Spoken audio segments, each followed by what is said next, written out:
नित्यानन्दं परमसुखदं केवलं ज्ञानमूर्तिं द्वन्द्वातीतं गगनसदृशं तत्त्वमस्यादिलक्ष्यम् एकं नित्यं विमलमचलं सर्वधी साक्षिभूतं भावातीतं त्रिगुणरहितं सद्गुरुं तं Namami. Welcome to Nityananda Yoga, where we transcend the limits of conventional practice and dive deep into the source of our being, drawing from the original source of yoga itself. Today, we're embarking on a journey of a simple 308 asanas, the Dvitiya Vinyasa Krama. But it's not just about contorting the body or mastering complex postures. It is about connecting in oneness with the cosmos. Your body will be like wax, moldable and pliable. Today, as we embark on this journey, shed the notion of limitations. Forget the boundaries imposed by your bone and flesh. Instead, recognize yourself as the very source material of the cosmos, the consciousness from where we all come from. With each movement, you will not just be stretching muscles, you will be reaching into the depths of your consciousness. Visualize yourself as a sculptor, crafting your form with intention and precision. Want to grow 4 inches taller by the end of this session? Believe it, for your body is a wax waiting to be molded as per your intention. There is only one enemy towards this that we have built within each one of us, that is the parasites of negativity. Every muscle you have built in the moment of anger, of anxiety, of pain, of incompletion becomes the boundary of your consciousness. Today, we embark on a journey to detoxify ourselves, make us experience our original nature as divine.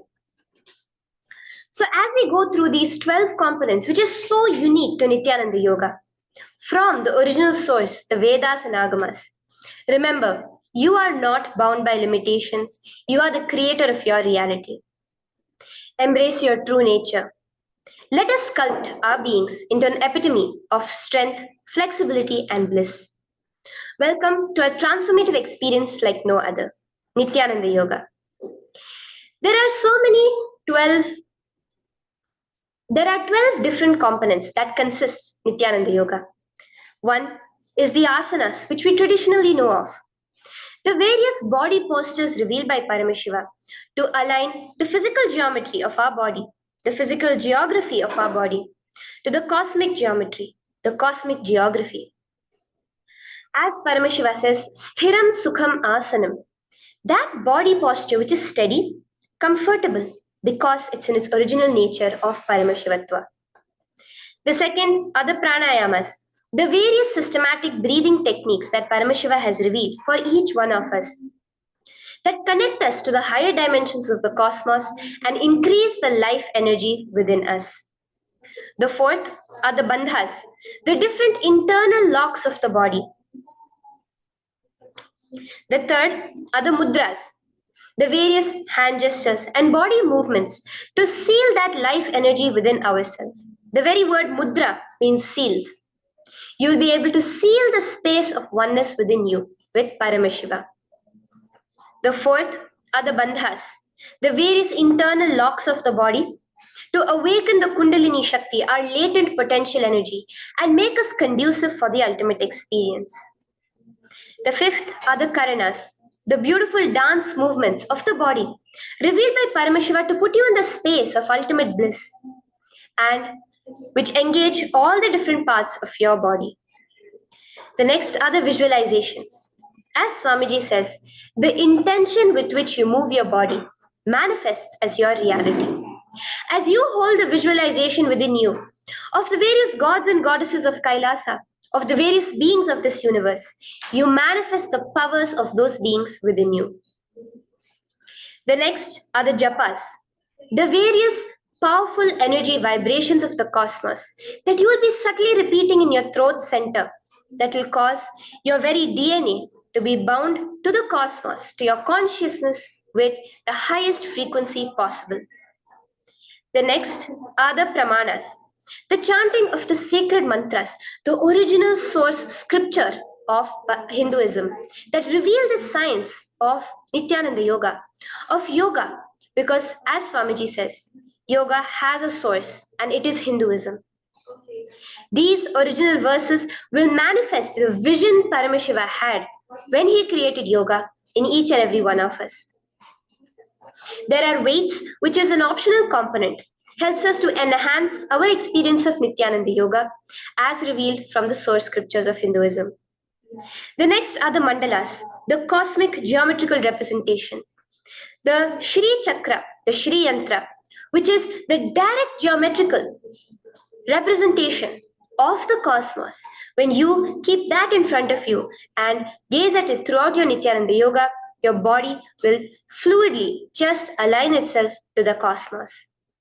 We have the Abharana, the Rudraksha, which we keep on our body, which acts as an energy battery, sucking in, storing the energy that we produce during this Nityananda Yoga and releasing it to us throughout the day to fuel our entire day with consciousness.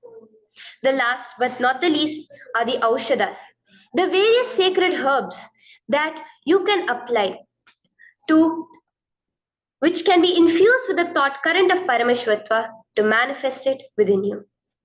With this understanding, let us get right into the practice of Nityananda Yoga, which starts with invoking the presence of Paramashiva himself, the very being of Paramashiva, to witness our Nityananda Yoga today, with the chanting of the Shiva Moola Mantra.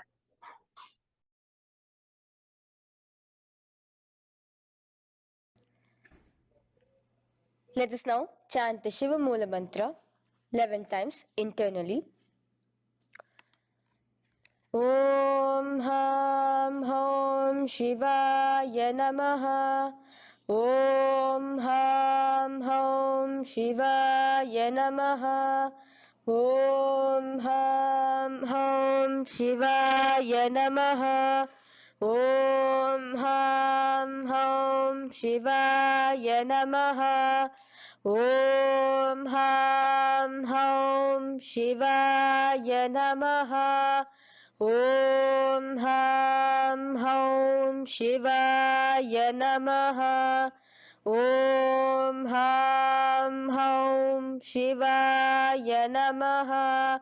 Om Ham Hom Shivaya Namaha. Om Ham Hom Shivaya Namaha.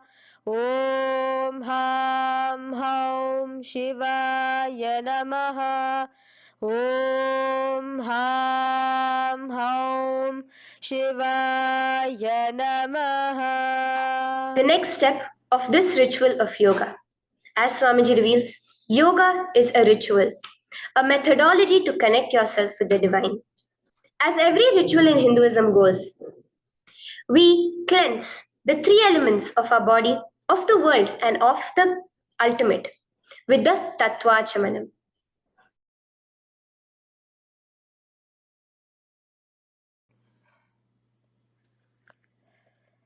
The next is the Tattvachamanam. So now I request all the participants to have the Panchapatram and the Uddharani, the traditional cup and the spoon filled with some fresh water. Now,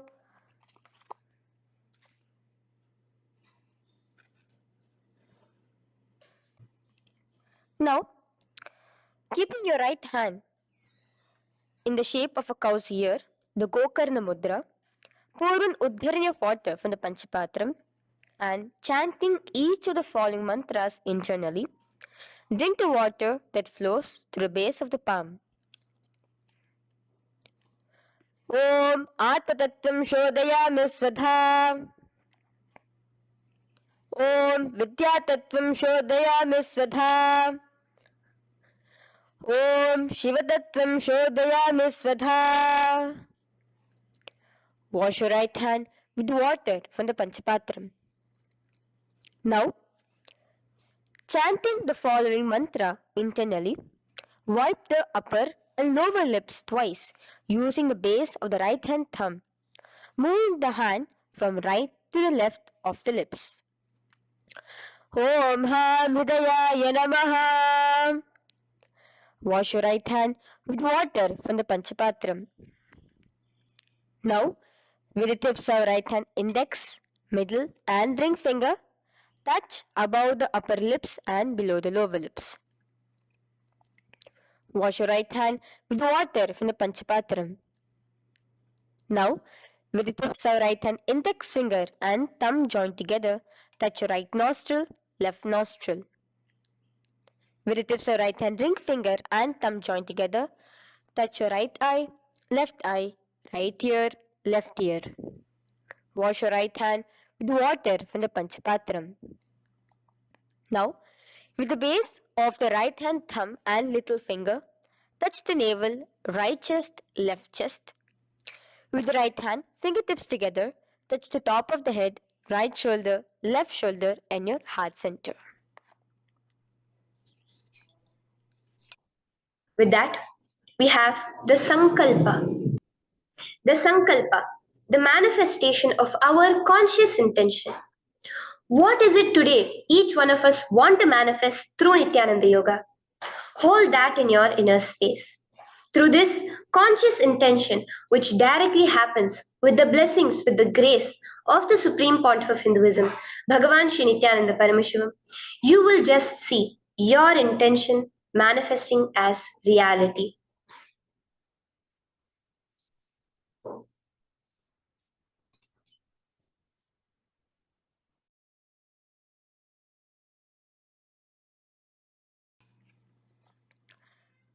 The next is the Sankalpa, the conscious resolution.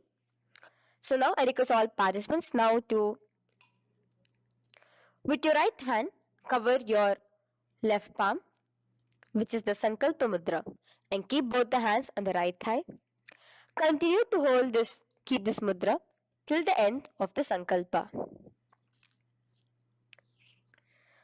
Om Mamopata Samasta Duritakshayaddvara Bhagavat Shri Nityananda Paramashiva Prityartham Shri Nityanandeshwari Paramashiva Shakti Sameta Shri Nityanandeshwara Paramashiva Prityartham Cha शुभे शोभने मुहूर्ते अद्य ब्रह्मणः द्वितीय पराध्ये श्री श्वेतवराह कल्पे वैवस्वतमन्वन्तरे अष्टाविंशतितमे नित्ययुगे प्रथमे पादे जम्बूद्वीपे भारतवर्षे भरतखण्डे मेरोः दक्षिणे पार्श्वे शखाब्दे अस्मिन् वर्तमाने व्यवहारिके प्रभवादीनां षष्ट्याः संवत्सराणां मध्ये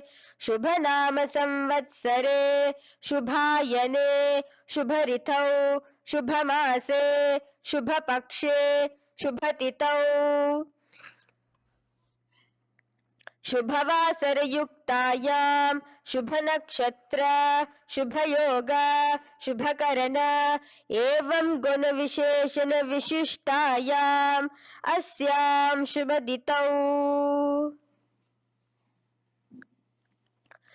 श्री कैलासोन्नत द्वादशान्त श्यामला पीठारूढ श्री मीनाक्षी सुंदरेश्वरा भिन्न स्वरूप परशिवपुत्र रत्नकुमार गुरुमन्यतुल्यावतार श्री पार्वती स्तन्यपान लब्ध दिव्य ज्ञान विश्रुत सकल निगमागम सारभूत द्राविड वेद प्रवक्त्रे श्रीमत् परम शिव करुणा समधिगत मुक्तामय चतुरश्रयान गीयमान छत्र चामर श्री चिन्ह काहलादि समस्त बिरदावल्यलंकृत ज्ञान विज्ञान चक्रवर्ती सर्वजन संग सद्यो निर्वाण दीक्षा व्याप वर्ग वर्ष विश्रान जीमूत परमत कलभ केसरी शैव सिद्धांत स्थापनाचार्य श्री राजाधिराज पांड्य महाराज गुरु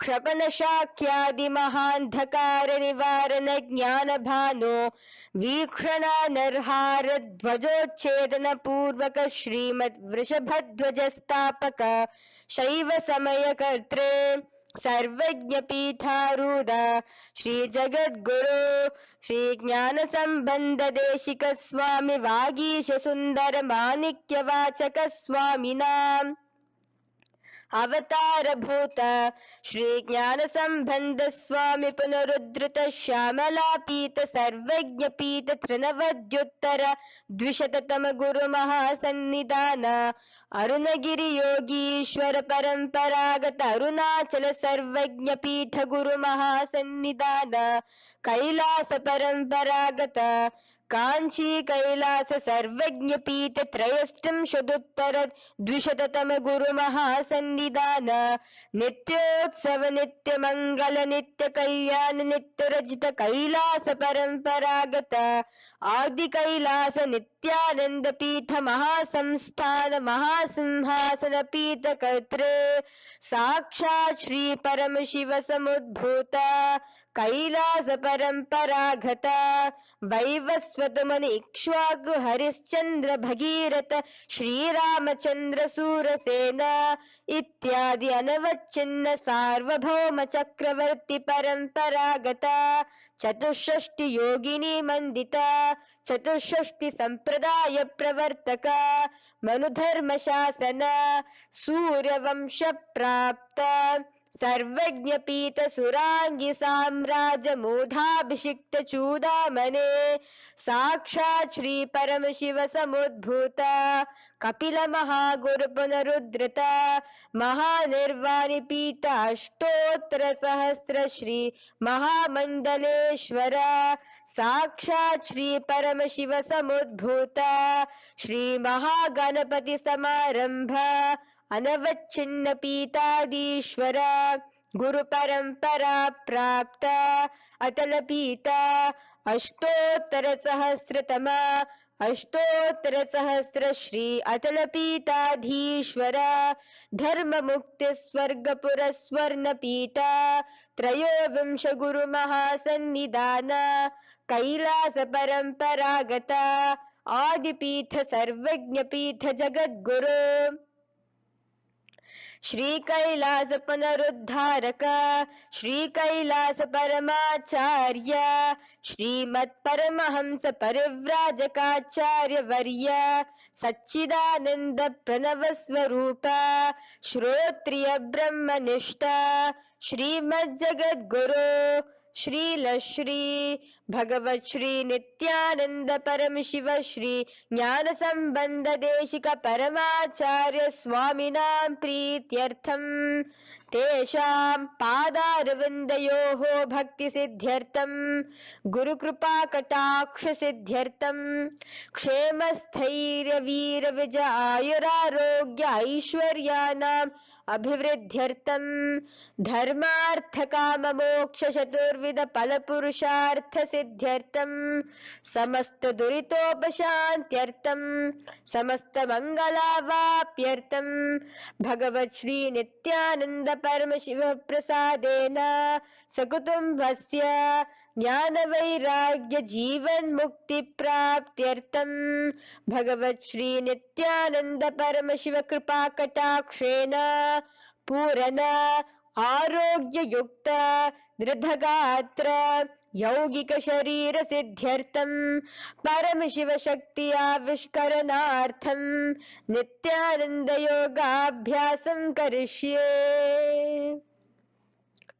Now wash your right hand with water from the Panchapatram. Om Apaupasprisya. Now, let's get started with the asanas. Okay? Sit first in a cross-legged position on the ground in Sukhasana. Bring your hands into the Bindu Mudra with your thumbs and index fingers touching each other. Place it on top of your knees. Here we have the Kumbhaka, the pranayama of Samana Kumbhaka. As you inhale and exhale, visualize flames licking up your spine. Do the bandhas, the locks, the Mahamudra Bandha, all three of the bandhas, where you are doing the Jalandhara Bandha, tucking in your chin to your chest, the Udyana Bandha, sucking in your stomach, and the Moola Bandha, clenching your perineum. For the first set of asanas, we have the japa Soham, which you'll be repeating in your throat center. As you do Sukhasana, visualize Lord Shiva in your inner space. The next asana is Parvatasana. Now, from the seated position, bring both your feet to the opposite thighs. Clasp your hands together in front of your heart center in the Anjali Mudra and raise it above your head. Keep your hands as straight as you can. Continue the Samana Kumbhaka and the Japa of Soham.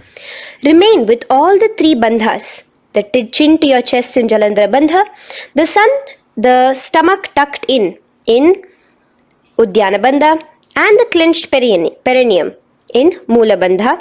Here, visualize yourself as Mount Kailash. The next asana is Hali Pavasana. Now slowly bring your feet together in front of your body as you stretch it out a little further away. Now bring your hands behind your back and clasp the left hand by your right. Lean forward, placing your forehead on the ground as you continue to engage all the three bandhas. Here, gaze at your nose.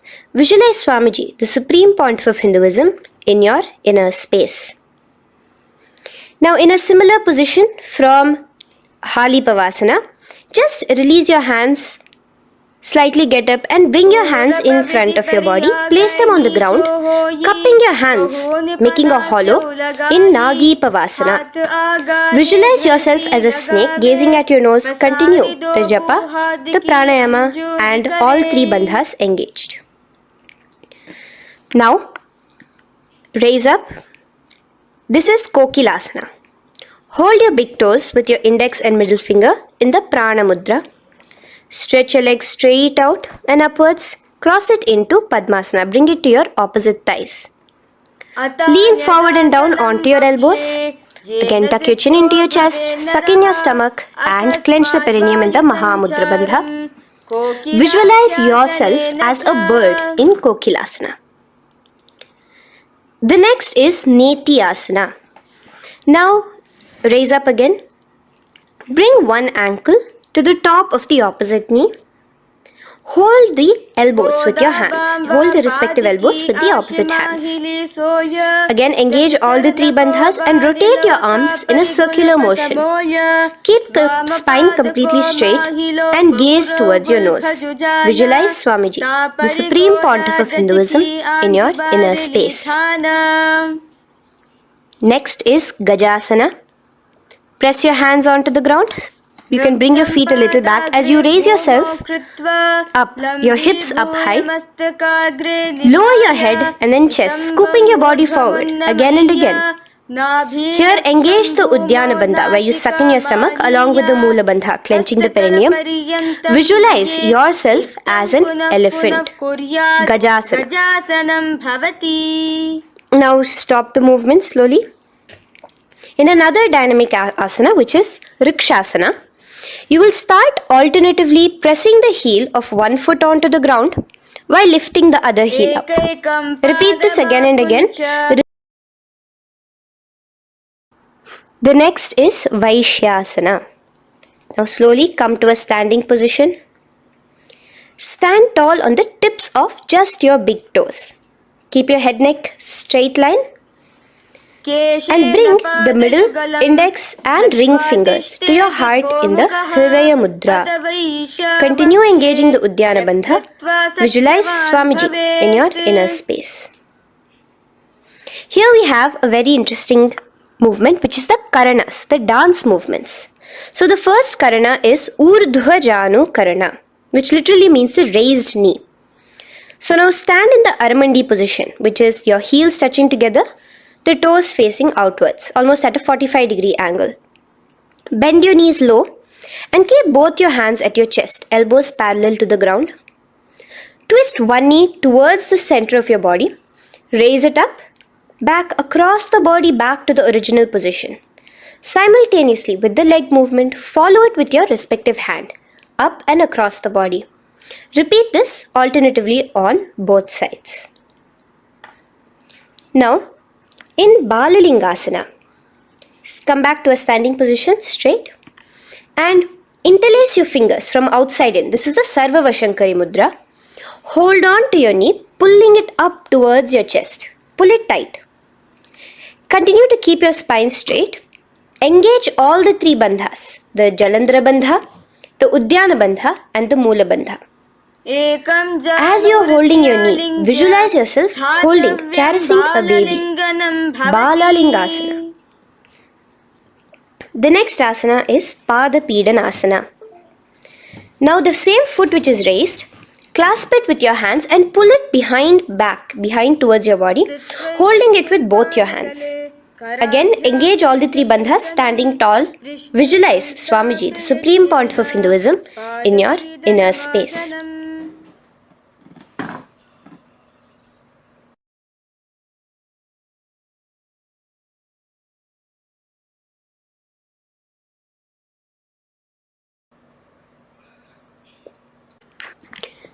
From here, let's enter into Natarajasana. Now, the same foot you're already holding behind your back, twist the same hand of that leg inwards and pull the leg back. Extend the opposite hand forward with the index and thumbs together, again in the Bindu Mudra. Now, pull the foot back and up while leaning forward in Natarajasana. Hold your balance here. Here you will be engaging only the Moola Bandha, visualizing yourself as Lord Nataraja, the Lord of Dance.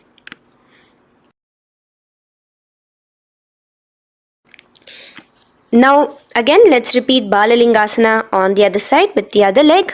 Pull it up towards your chest with the hands in the Sarva Vashankari Mudra. Engage all the three bandhas as you visualize yourself holding and caressing a baby. Now pull your foot back into Pada Pidanasana on the other side. Remain with all the three bandhas engaged. Visualize Swamiji in your inner space. And lean forward. Now, hands stretched in the Bindu Mudra into Natarajasana. Balance there as you visualize yourself as Lord Nataraja. Now, come back to a standing position. Release your leg. Gain your balance. As we enter into the Ardharechita Karana. Now again bring yourself to the Aramandi position, heels together, toes pointed outwards and knees bent. Now from this position, bring your right foot onto the tips of the toes behind the left heel. The heel should be up. Bring your left hand towards your chest, parallel to the ground again, and extend the right arm out and wide like a pendulum. Bring it back towards your chest. Now while your arm is swinging, remember to move your fingers one by one inwards towards the palm and then outwards. Now place the right hand over the nose. Uncross your ankles. Let's do this on the other side also. Cross the left ankle behind and stretch the left hand out like a pendulum.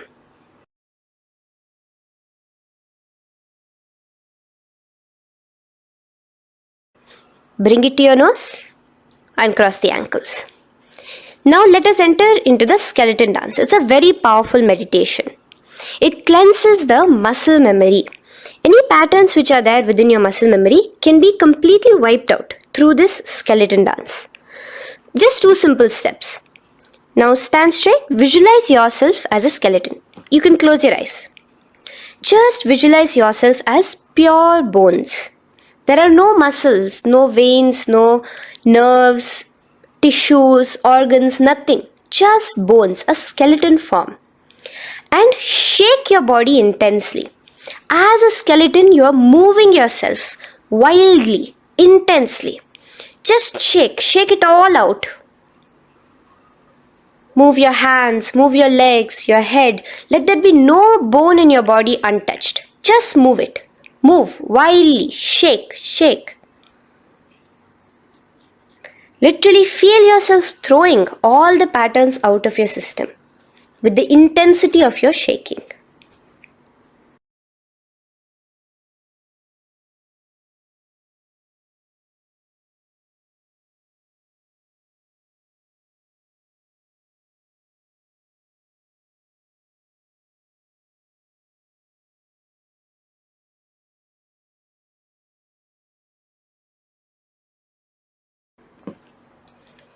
Now slowly calm down. Take a few steps, gain your breath back. That's a powerful meditation we did. Let us do the next Karana. Again, come back to a standing position. Do the Aramandi. Your toes outwards, knees bent with your feet together. Now here, raise your hands above your head. Keep your palms completely straight and cross the wrists with the palms facing forward and the back of the hands outward.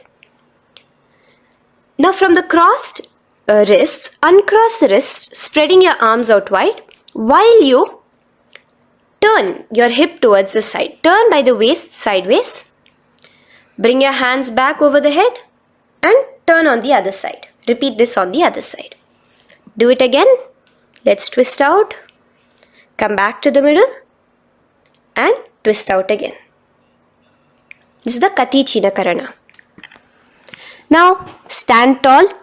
Raise your hands above your head. Bring yourself to the top of the tip of your toes. Let your hands face each other parallel to the ears. You're tall, pushing yourself, stretching yourself. Again, engage all the three bandhas. Tucking in your chin to the chest, sucking in your stomach and clenching your perineum. Visualize yourself as a palm tree. We have the japa changing over here where you will be repeating Shivoham in your throat center. Tadasana. Now, as we enter into Uttanasana, relax and lean forward, bringing your hands on by the ground next to your feet. Keep your palms flat on the ground. Try your best. Engage all the three bandhas. Remain with all the three bandhas engaged as you visualize Swamiji, the Supreme Pontiff of Hinduism himself, in your inner space. Now jump your feet back into Tarakshvasana, coming to a plank position.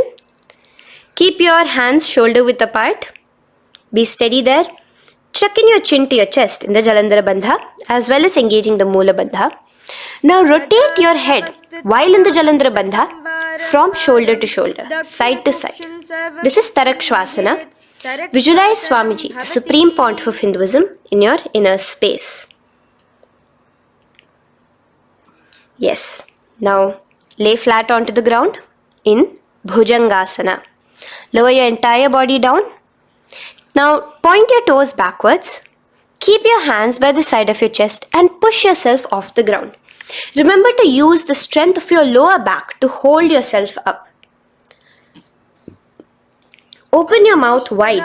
Inhale through the hollow of your throat and exhale through your nose. This is the Bhujangani Mudra. In Bhujangasana, you will visualize yourself as a cobra. Now come back into a plank position. So you can tuck in your toes and come back into a plank position. In Shashasana, alternate bringing one knee towards your chest, back and forth. So you'll bring one knee front, push it back and bring the other knee. Repeat this again and again. Do the Sahaja Kumbhaka. Simple breathing in, breathing out. Engage the Moola Bandha, clenching your perineum. Visualize Swamiji, the Supreme Pontiff of Hinduism. Okay.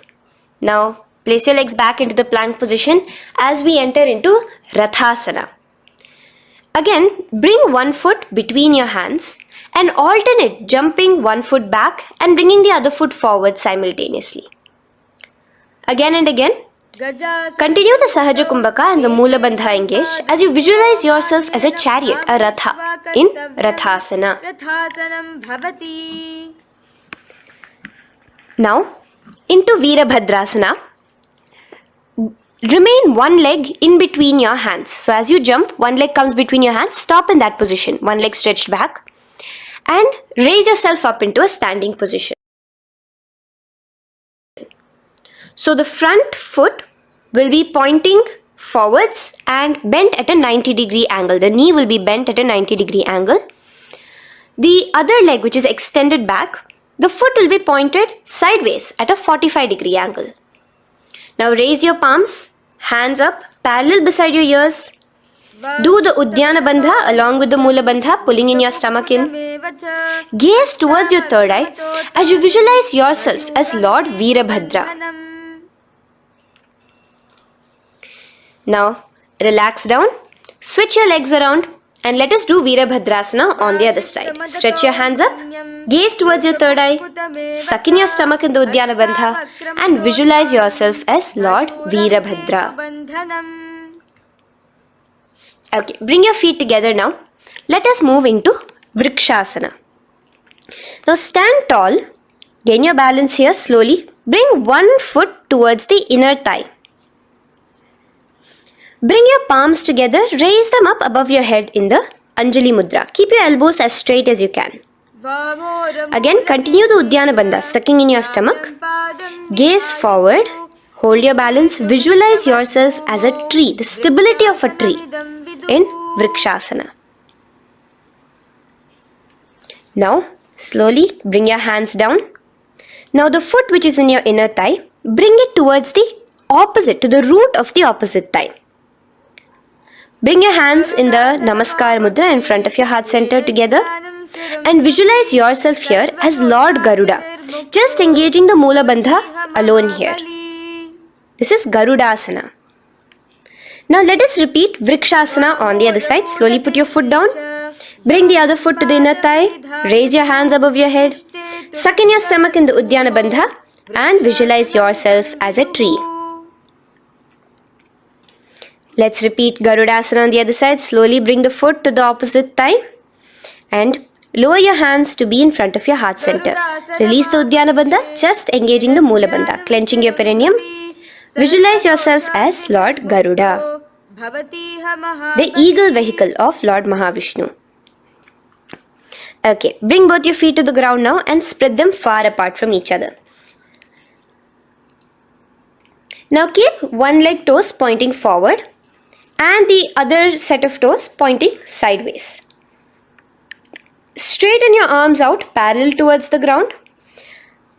Bring your front arm down towards the front foot, beside your foot, while the other arm extends towards the sky.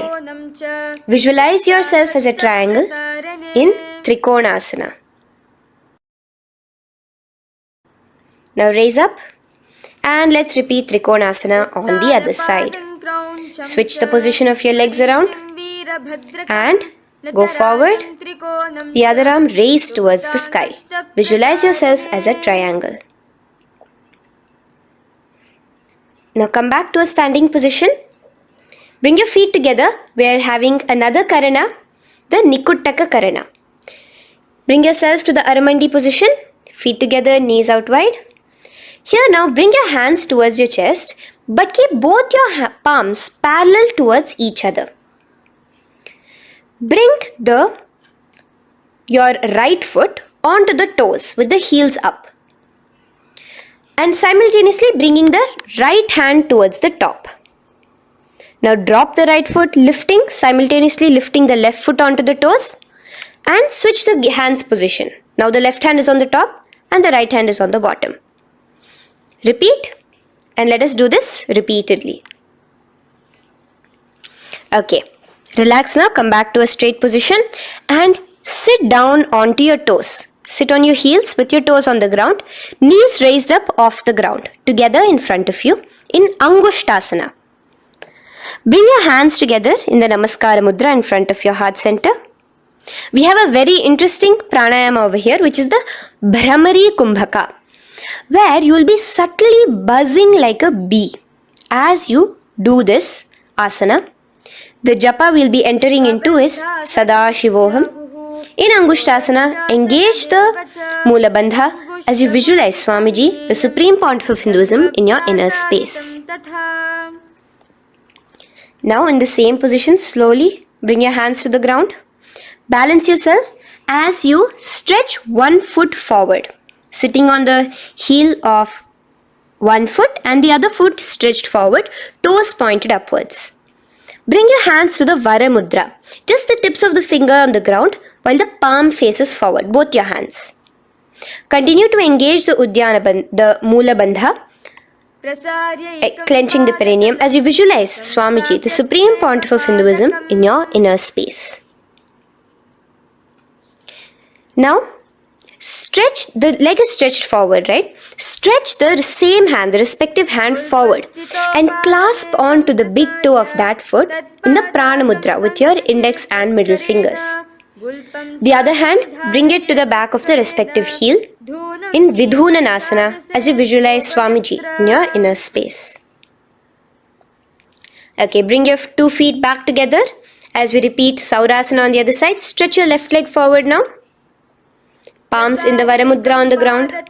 Visualize Swamiji in your inner space. And lean forward into Vidhunanasana on the other leg. Clasp your toes. Bring the other hand to the back heel. Continue to visualize Swamiji.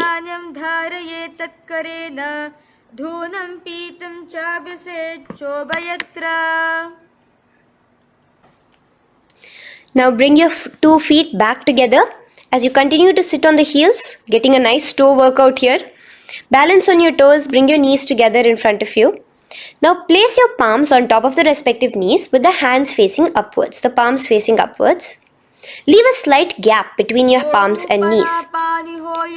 As you gaze forward, engage the Jalandhara Bandha, tucking in your chin to your chest, and look between the gap between your hands. Brahma Jurankushasana. The next is Kapilasana. Now spread your knees wide and place them onto the ground. Keep your hands on the respective knees. Pull your stomach in and up in the Uddiyana Bandha. Gaze towards your nose as you visualize yourself as Maha Kapila Muni, the first man that ever started thinking. In the same position, just release that Uddiyana Bandha. Release the lock of the stomach, but continue to clench your perineum in Mula Bandha as you switch your gaze to your third eye. So from your nose, switch your gaze to the third eye. Visualize Swamiji, the Supreme Pontiff of Hinduism, in your inner space. Bhadra Gorakshasana. Next is Suryasana. Now, your toes are tucked. Just lift your knees off the ground, wide apart. Bring your hands together in the Padma Mudra with the little fingers and thumbs joined together. Engage the Uddiyana Bandha, suck in your stomach and raise your hands up tall above your head. Slightly lean back as you look towards the gap between your hands. Visualize Lord Surya in your inner space. Now relax, slowly bring your hands to the ground. Sit on top of your heels, the toes flat. Here, keep your hands on top of your knees and lift your tongue up against the roof of your mouth in the Manduki Mudra. Do the Sahaja Kumbhaka, simple breathing in and out. Engage the Mula Bandha, clenching your perineum. With the Japa Sadashivoham, repeating in your inner space, here you will visualize yourself as a frog in Mandukasana. Your tongue pressed against the upper palate. Is your frog-like tongue catching the nectar of immortality dripping from your Sahasrara Chakra? Gaze towards your third eye in Mandukasana. Now from here itself, moving into Uttana Mandukasana. Just bring your hands to the opposite shoulders, remaining in the same seated position. Continue with the Uddiyana Bandha engaged, gazing at your third eye. The Manduki Mudra, tongue pressed against the top of your palate, visualizing yourself as a frog in Uttana Mandukasana. Slowly bring your hands out from behind your back. Now slightly raise up and cross your ankles behind you. Sit on top of your crossed ankles. Keep your knees wide and your fingers spread on the top of your knees, both your hands. Open your mouth wide and stick out your tongue, exhaling forcefully. Gaze at the tip of your nose. Repeat this several times because you're visualizing yourself as a lion in Simhasana. The next asana is Bhadrasana. Now you can release yourself and uncross your ankles. Just keep your toes crossed behind you. Again, sit on top of your heels, keeping your knees wide apart. Cross your hands behind your back, hold on to the big toes in the Prana Mudra with your index and middle fingers. Apply the Jalandhara Bandha, tuck in your chin to your chest along with the Mula Bandha, sucking in your perineum. As you gaze towards your nose, here, resume the Brahmari Kumbhaka, buzzing like a bee subtly in your inner space as you visualize Swamiji, the Supreme Pontiff of Hinduism, in your inner space. Now, bring your hands out from behind you. As you come here, bring yourself to a squatting position. Keep your feet flat onto the ground as close together as possible, but your knees opened wide. Bring your body in between your knees, your torso in between your knees, and take your arms in and around your knees towards the back, clasping your fingers, interlacing your fingers behind you in the Parashu Mudra. Gaze towards your nose. Visualize yourself as a crow in Kakabhusandhiya Asana. The next asana is Kani Pavasana. Unclasp your hands and place them flat onto the floor. Keep them shoulder width apart for good balance. Now, slowly bring your knees to the back of your arms, above the elbows. Lean your chin forward and down. Keep your gaze steady as you lift your feet off the ground. In Kani Pavasana, visualize Swamiji, the Supreme Pontiff of Hinduism, in your inner space. Now in the same position, slowly lower your head to the ground and stretch your legs up high, forming a tripod between your two hands and your head in Kapali Asana. Gaze at your nose, continue the Brahmari Kumbhaka, continue engaging the Mula Bandha and the Japa of Sadashivoham. Visualize Swamiji in your inner space. The next asana is Parshva Mayurasana. Slowly bring your feet down. Yes, relax. And now squat on your toes with your knees together and twist your body. Place both the hands to one side of your knees. Now bring one of your elbows to the knee and the other of your elbows towards the hip. Lean onto your arms, balance, extending your legs out to the side. Gaze towards your third eye, visualizing yourself as a peacock. In Parshva Mayurasana, as you do the pranayama, the Rechaka Kumbhaka, let your exhalations be prolonged and your inhalations be slightly shorter. Now relax, bring your feet to the ground and bring your body to the other side of your knees. As you repeat Parshva Mayurasana on the other side, lean forward, stretch your legs, gaze at your third eye, visualize yourself as a peacock. Now let's do Bhairaganathasana. Now come again to a plank position, place your hands down, stretch your legs back and bring one foot around your shoulder to be placed in between both your palms.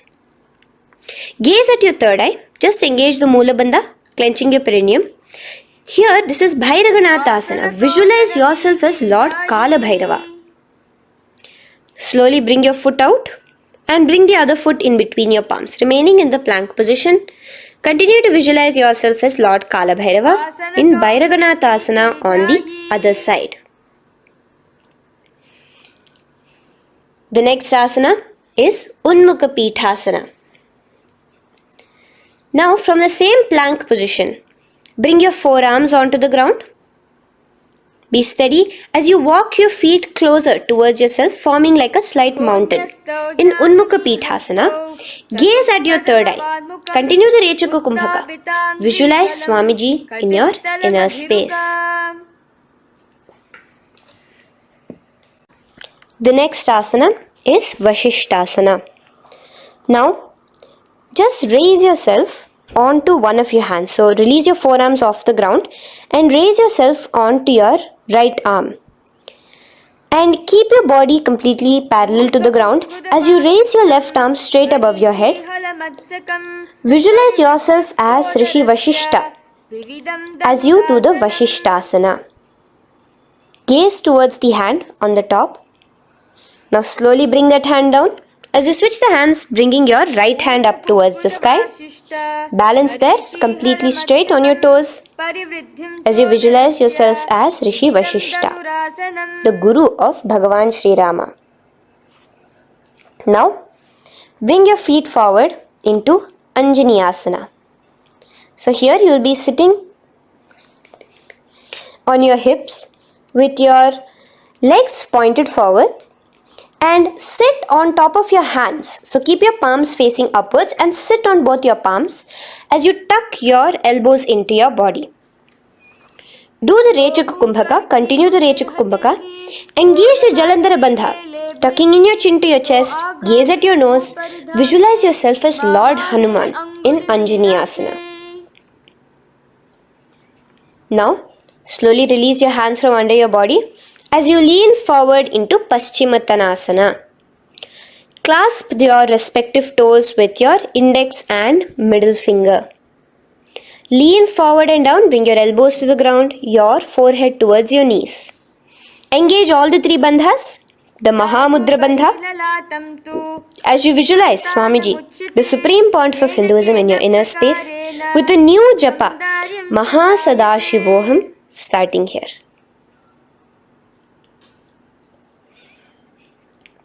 The next is Ugrasana. Now, you can raise up and clasp your hands behind your neck in the Parashamudra. Interlace both your fingers. Lean forward and down, bringing your forehead to your knees and your elbows onto the ground. Again, engage all the three bandhas in the Mahamudra Bandha as you visualize Devi Kali in your inner space in Ugrasana. The next is Marichi Asana.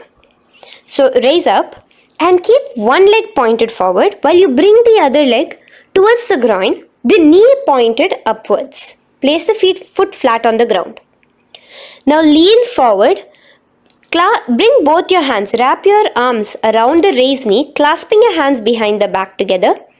Bring your chest to the thigh with your head towards the knee. Here engage just the Mula Bandha, sucking in your perineum, as you visualize yourself as Rishi Marichi in Marichi Asana. The next asana is Mahamudrasana. Now slowly raise up and the raised knee, let it rest by your side with your leg towards the inner thigh of the opposite leg. Now again reach down, hold your foot, bring your elbows to the ground, your forehead to your knees. Engage all the three bandhas in the Mahamudra Bandha. Gaze at your nose, visualize Swamiji himself in your inner space. Raise up. Let's repeat Marichi Asana on the other side. Bring the other foot straight while the other foot comes into the groin. Knee up. Lean forward, clasping your hands behind your back. Visualize yourself as Sage Marichi. Now from here, raise up, engage all the three bandhas. As you let your knee fall to the side, lean forward, clasping the foot. Gaze at your nose. Visualize Swamiji in your inner space in Mahamudrasana on the other side. Now, bring yourself to a seated position. Sit and bring the soles of your feet together.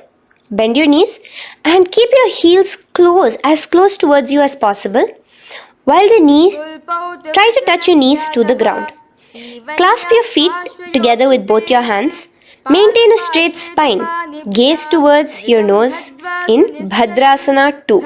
Visualize Swamiji, the Supreme Pontiff of Hinduism, in your inner space. The next asana is Gwali Pavasana. Now, keeping your feet together, just bring your hands towards the respective knees. Just lightly place them there. Tuck your chin to your chest in the Jalandhara Bandha, continuing to engage the Mula Bandha, clenching your perineum. As you gaze at your nose, visualize Swamiji, the Supreme Pontiff of Hinduism, in your inner space. Now, push your soles slightly further away from you. The joined feet, push it further away from your body. And lean forward, keeping both your hands, the fingers inside of the feet. Hold the soles of your feet. Lean forward and down. Bring your forehead to the ground. Gaze at your nose. Visualize the Yoni Mandala in your inner space. In Joni Asana. The next is Midiki Pavasana.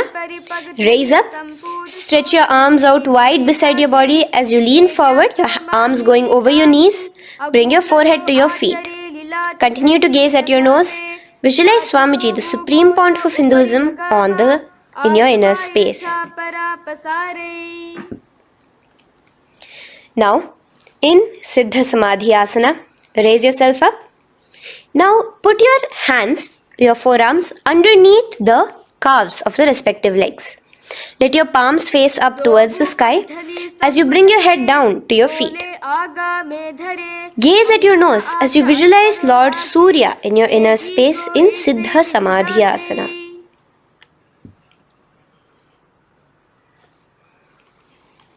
The next asana is Chiniki Pavasana. Raise up now. Bring both your feet together in front of you. Bring your feet back close to your body. Now place your hands underneath both the feet and pull your feet open like a book facing towards the sky. Both your feet. Press your elbows onto your thighs near the knees and gaze towards your nose, visualizing Swamiji in your inner space in Chiniki Pavasana. Giving yourself a nice stretch. Now release your feet and bring your hands to the respective knees. Gently push down on your knees, pushing it towards the ground. Suck in your stomach in the Uddiyana Bandha. Gaze at your third eye, visualizing Swamiji in your inner space. This is Charapata Chokasana. The next asana is Bhairavasana. Now continuing to remain with your feet together, you can use the help of your hands to bring your toes onto the ground with your heels pointed upwards. Just push yourself and try to do it. Continue to remain with the Uddiyana Bandha engaged, your stomach sucked in. Bring your hands to the Bindu Mudra with the index and thumbs together on top of the knees. Gaze at your third eye. Visualize yourself as Lord Kala Bhairava in Bhairavasana. The next asana is Samanasana. So slowly you can bring your feet out from underneath. Take now one foot towards your chest, holding with both your hands as the other foot rests by the perineum. Pull the sole onto your chest. Gaze at your third eye. Visualize yourself holding the breath in the Mooladhara Chakra, the Chaturdala, the 4-petal lotus of your body. Gaze at your third eye. Visualize Swamiji, the Supreme Pontiff of Hinduism, in your inner space in Samanasana. From here, let's move into Apanasana. Now, the foot that you have towards your chest, just bring it over your shoulder and place both your palms onto the ground beside you. As you lift the leg by your perineum, stretch it out and lift it up high into the sky in Apanasana. Gaze at your third eye, visualizing Swamiji in your inner space. Let's repeat Samanasana on the other side. Bring your foot down. Clasp the other foot towards your chest. Gaze at your third eye, visualizing Swamiji in your inner space. And bring the foot onto your shoulder as we repeat Apanasana on the other side. Stretch your leg out straight in front of you, up high towards the sky, gazing at the third eye, visualizing Swamiji in your inner space. Okay, relax slowly. Let's move into Gomukhasana. Now, sitting in a seated position, cross one leg over the other, like over, and align the knees together at the center of your body and the feet by the opposite hips. Place both your hands on top of the stacked knees. Gaze at your nose. Here we have a beautiful pranayama, very cooling pranayama, which is the Sheetkari pranayama, where you will be inhaling through your clenched teeth with your tongue pressed against behind your teeth and exhaling through your nose, creating a hissing sound. The japa will be for the next sequence of asanas. Om Nityanandoham. Visualize the face of a cow in Gomukhasana.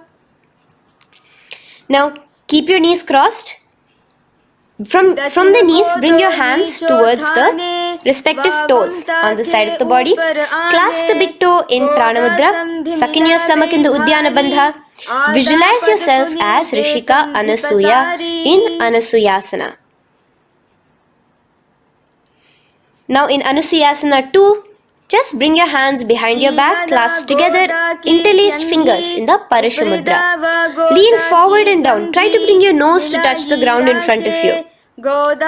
Just visualize yourself as Rishika Anasuya and gaze at your nose. Anusuyasana 2. Raise yourself up now. Now bring one foot towards the perineum, knee resting on the ground. Raise your other foot with the foot in front of the lying down foot, knees pointed upwards towards your chest. Place your hands on the respective knees. Keep your spine tall, chest out.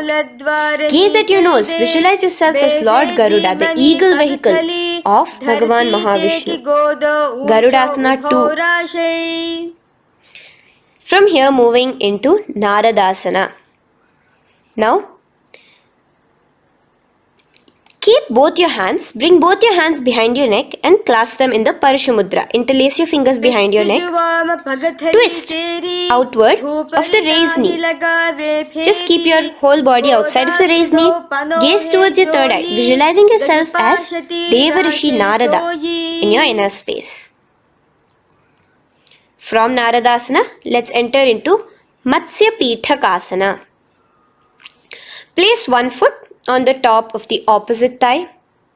Wrap your respective arm across the knee, holding on to the opposite shin.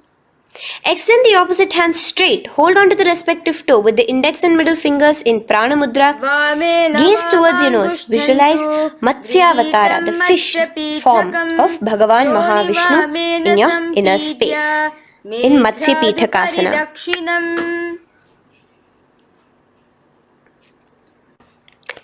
From there, let's repeat the Gomukhasana and the rest of the asanas on the other side too. So slowly you can cross your knees over to the other side in Gomukhasana. Keep your hands on the top of your knees.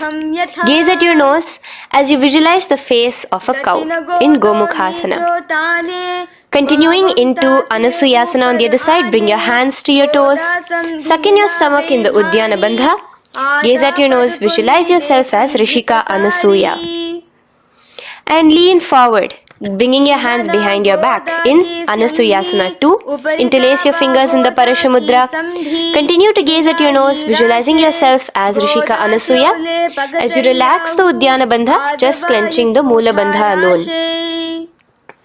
Raise up, bring your feet together in front of you as we enter into Garudasana 2. Place your hands on the respective knees. Stay straight. Visualize yourself as Lord Garuda as you gaze towards your nose. And twist your body out of the raised knee, hands clasped in the Parashamudra behind your neck. Gaze at the third eye, visualizing yourself as Devarishi Narada. And bring the foot to the opposite thigh as we enter into Matsya Pithakasana on the other side. Clasp your toe in Prana Mudra. Gaze at your nose, visualizing Matsya Avatara, the fish avatar of Lord Vishnu in your inner space. Now let's enter into Matsyendrasana. Remaining in the same position with one foot on the opposite thigh, place the other foot on the ground on the far side of the other thigh. Twist. Bring your elbow outside the raised knee. Keep the raised arm by your neck. Turn backwards. Gaze towards your third eye, the other hand straight out. Visualize Matsyendranatha, the great Rishi and master of Hatha Yoga in your inner space. Just switch your hands around. Straighten the hand that was originally bent and bend the other hand towards your neck. As we enter into Kubhasana, visualize yourself as a camel. Continue to gaze at your third eye. Now, straighten out both your hands straight out in the same position. Continue to gaze at your third eye, visualizing Matsyendranatha, the master of Hatha Yoga in your inner space. Now slowly, take your foot off from the thigh. As we enter into Matsyendrasana on the other side, bring the other foot to the thigh. Place the other foot on the far side. Twist, bringing your elbows outside of the raised knee, hands on the head. The other hand stretched out back. Twist, gazing at your third eye. Visualize Matsyendranatha in your inner space. Switch the hands around as we enter into Kubhasana on the other side. Remember to visualize yourself as a camel. Now stretch both your hands out in Matsyendrasana 2 on the other side. Visualize Matsyendranatha in your inner space. Now, with one leg on the thigh, bring the other foot too to the opposite thigh in Padmasana. Place your palms on the respective knees. Engage all the three bandhas in the Mahamudra Bandha, tucking your chin to your chest, sucking in your stomach and clenching your perineum. We have a new pranayama here, which is the Shitali Kumbhaka, where you will continue to inhale through the teeth without creating the hissing sound, and exhale through your nose. A new japa of Om Nityananda Mahasadashivoham starts here. Gaze at your nose in Padmasana, visualizing yourself as Bhagavan Paramashiva. Now, keeping your legs in the same position, just cross your hands over each other, clasping onto the toes with your index and middle fingers in the Prana Mudra. Gaze at your nose, visualize yourself as Devi Parvati, the consort of Lord Paramashiva in Padmasana 2. Now, uncross your hands. Take your hands and insert it into the gap between your thighs and your calves. Put both your hands within and pull it out on the other side. As you balance on your hands, lifting your whole body off the ground, visualize yourself as a rooster in Kukkutasana. Now relax.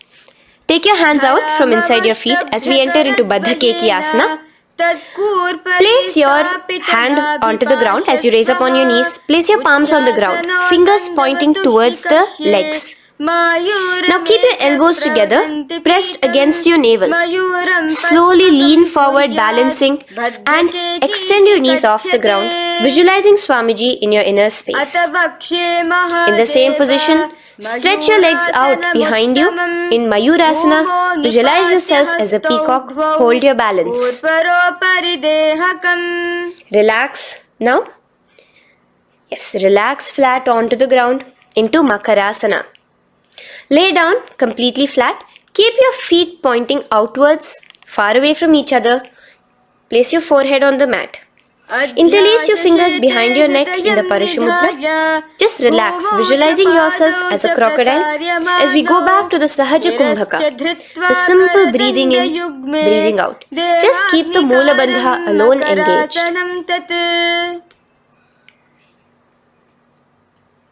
The next asana is Shalabhasana. Now lay on your stomach and place your hands on the ground beside the chest. From the laying position, raise your legs up. Use your core strength to bring your thighs off the ground. Visualizing yourself as a locust in Shalabhasana. Relax your feet down and bring your hands to your feet, pulling your feet down towards the ground beside your hips. In Ushtrasana, visualize yourself as a camel. Now slowly kick your legs back. Rise your hand is clasping your feet. Pull your feet towards the sky, lifting your chest and thighs off the ground. In Dhanurasana, gaze at your third eye. Visualize yourself as Paramashiva's bow. Relax slowly and come up to a sitting position. In Bhagasana, sit on both your knees with your head, neck and spine straight. Clench your perineum in the Moola Bandha. Place your hands on top of your knees. Gaze towards your third eye, visualizing Swamiji, the Supreme Pontiff of Hinduism, in your inner space. From here we enter into Gohyasana. We have a couple of headstand postures here, so get yourself ready. Now place your forearms on the ground with your fingers interlocked. Ensure your elbows are at shoulder width for the best balance. Place the top of your head on the ground, holding your head with your hands. Slowly walk your toes forward until your hips are in a straight line with your shoulders, and just kick your feet up slightly. Make sure not to lose your balance. Keep your knees bent together at your chest. Toes pointed upwards. Gaze to your nose, visualizing Swamiji in your inner space. From here, stretch your legs out into Shirasasana, continuing to hold the balance there as you continue to gaze at your nose, visualizing Swamiji in your inner space. Bring your feet to the ground, relax slowly. The next asana is Podhyasana. So come to a seated position. Bring your hands behind your calves, stretching your legs up and your forehead to your knees. Visualize Swamiji in your inner space. Here we have a new Kumbhaka, which is the Bhastrika Kumbhaka, where you will be exhaling forcefully, making the sound of a bellows. Podhyasana. The japa for this next series is Om Nityananda Paramashivoham, the Mahavakya. Relax yourself. Continuing to remain balanced with your legs up, just bring your hands to the opposite shoulders. In Parighasana, visualize yourself as a mace as you gaze towards your third eye. Now relax. Keep your elbows and palms onto the ground as your legs are raised. Visualize yourself as a boat in Naukasana. Continuing to gaze towards your third eye, remember to continue the Bhastrika Kumbhaka. Forceful exhalation. Now, continuing to keep your balance, just bring your hands to your feet and scoop your hands underneath the heels, pull it towards the chest. Keep your spine upright, gaze towards your nose. Visualize yourself as Lord Rudra in Rudrasana, the most ferocious form of Paramashiva. Now lay on your back, so you can remove your hands from underneath your feet and lay on your back. With your feet flat on the ground, knees pointed upwards. Now place your palms down. Just let your fingers touch the back of your heel. Do not clasp your feet. Lift your hips up high, pressing the feet onto the ground. Chin tucked to the chest in the Jalandhara Bandha automatically. Gaze at your nose, visualizing Swamiji in Unmukha Pithasana 2. Now lay onto the ground in Shavasana. Just lay completely flat with your palms facing upwards by the side of your body. Just unclutch from any movement happening within you. Visualize your body is dead. The Supreme Pontiff of Hinduism, Swamiji, is just liberating you. Just let your awareness, your energy completely pervade your body in the Shakti Chalan Mudra as you continue to vibrate with the Mahavakya.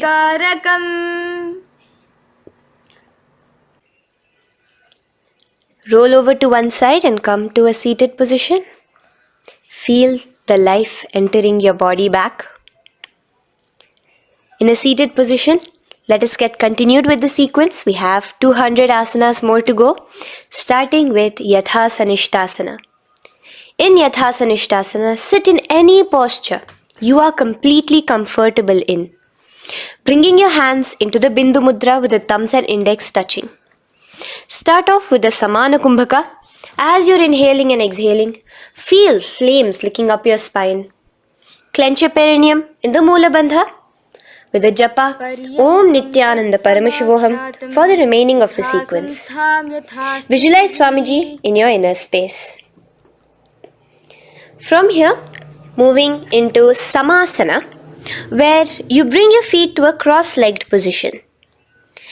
Keep your hands on your knees with the thumbs and index touching in the Bindu Mudra. Just inhale and exhale as you visualize Swamiji in your inner space. The next is Muktasana. Press your left foot against your genital region. Place the right foot on top of your left. Keep your hands facing downwards on top of your knees.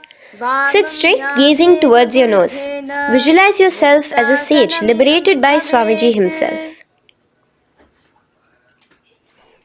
Now, continue to remain in the same position as we go into Siddhasana, where your gaze will be switching from the nose to your third eye. Continuing to visualize Swamiji in your inner space, ensure the Moola Bandha, the perineum, is locked. in Siddhyasana now. Continuing the same position. Engage all the three bandhas. Sucking in your stomach, bringing your chin to your chest in the Mahamudra Bandha. Switch the gaze to the ground in front of you from your third eye. Visualize Swamiji in your inner space. Now, relax the Uddiyana Bandha and Jalandhara Bandha. Just keep the Moola Bandha, the perineum alone clenched, as we enter Rudrasana 2, where your legs will remain in the same position, just your hands alone, from resting on your knees, will turn around to the Bindu Mudra, the thumbs and index touching. Gaze towards the third eye, visualize yourself as Lord Rudra, the fierce dimension of Paramashiva. The next is Santadhunasana. Keep your hands in the Bindu Mudra, your legs crossed in the same position. As you switch your gaze from your third eye to your nose, visualizing Swamiji, his tranquility, unshakable nature. Now, relax the Bindu Mudra, keep your legs in the same position, and bring your hands to your navel, cupping one palm over the other in the Samputa Mudra. It looks sort of like a lotus bud. Continue to visualize Swamiji in your inner space in Siddhasana 2. The next asana is Bandha Yoni Asana. Maintaining one heel over the other in the same position of the legs, bring your hands to your face in the Shanmukhi Mudra. So just listen carefully now. Bring your little fingers beneath the bottom lip of both hands. Your ring fingers above your upper lip. Your middle fingers closing your nose, your nostrils. Your index finger covering your eyes. And your thumbs pressed into your ears. This is Bandha Yoni Asana, visualizing Swamiji in your inner space.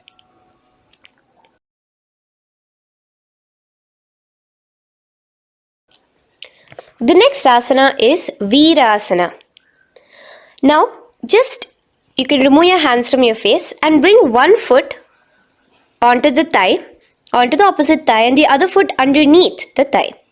Keep your hands in the Bindu Mudra, thumb and index fingers together on the top of your knees as you embody the space and state of bravery, Veera, in Virasana. Now, changing the leg position again as we enter into Valmikasana. Keep your left heel on the right side of the generative organ, toes under the thigh. Keep your right foot on top of the left leg, toes by the knee. Again, bring your hands into the Bindu Mudra on top of the knees. Gaze towards your third eye. Visualize Rishi Valmiki, the poet, the first poet and author of Ramayanam. The next asana is Joni Mudrasana.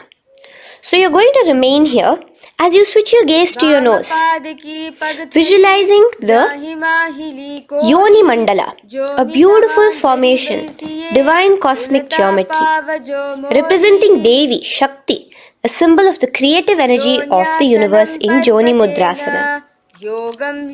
In the same position, switch your gaze to your third eye, continuing to visualize the Yoni Mandala in your inner space. Now, let's move into Bhadrasana 3. So bring your feet, the soles of your feet together, uncross them and bring them together in front of your body. Hold it with both your hands, pulling it against you. Push your knees down towards the ground.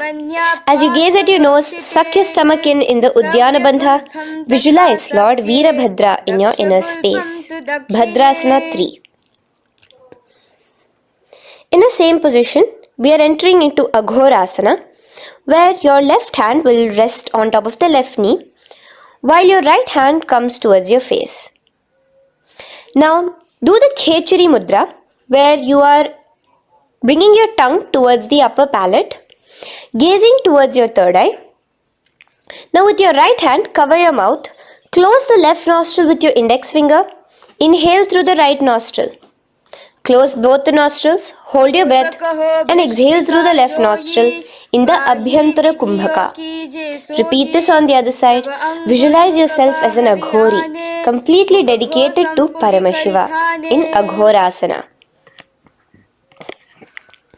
The next asana is Kaneri Pavasana. So you can distance your feet a little away from your body. As you lean forward, place your elbows onto the soles of your feet and rest your chin on your palms. Gaze at your nose, suck your stomach in Uddiyana Bandha. Here, continuing with the Rechaka Kumbhaka, where your exhalations are prolonged than your inhalations, visualizing yourself as a female elephant drinking water in Kaneri Pavasana. The next asana is Parasana. So now, come to a seated position, raise yourself up and keep your knees raised. Bring your hands underneath your knees, between your calves and thighs, and clasp them together. Interlace your fingers in the Parashamudra in front of your navel. Lift your feet off the mat. Visualize Swamiji, the Supreme Pontiff of Hinduism, in your inner space as you gaze at your nose in Parasana.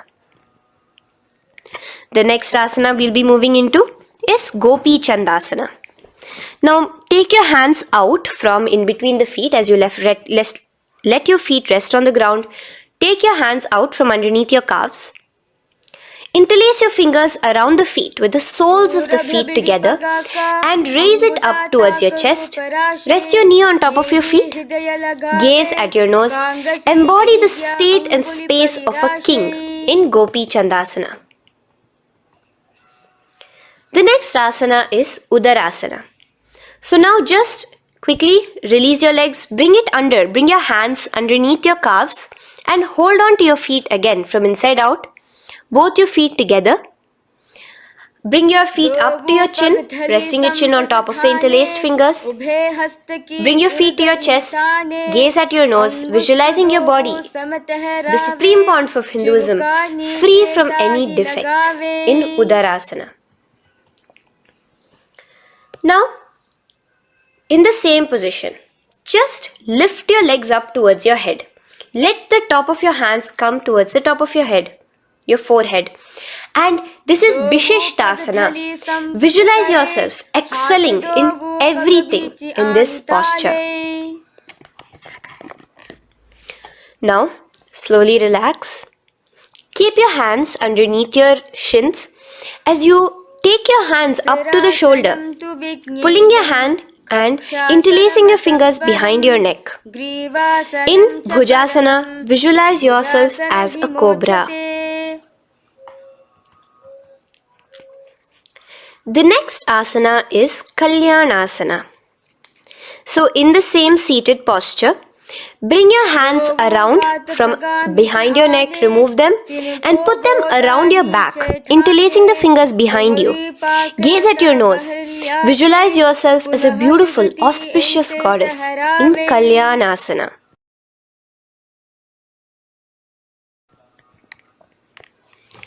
The next posture is Sankatasana. So now, uncross your hands from behind you. Release yourself completely onto the ground. Place your left knee on the mat and the left foot flat. Sit on top of your left foot, knee pointed forward. Raise your right leg on top of the left, bringing the right heel to the left hip. Place your hands on the opposite knees. Here, do the Ujjayi Pranayama. As you inhale and exhale, make the sound of an ocean. Visualize yourself as a swan, a beautiful swan in Sankatasana.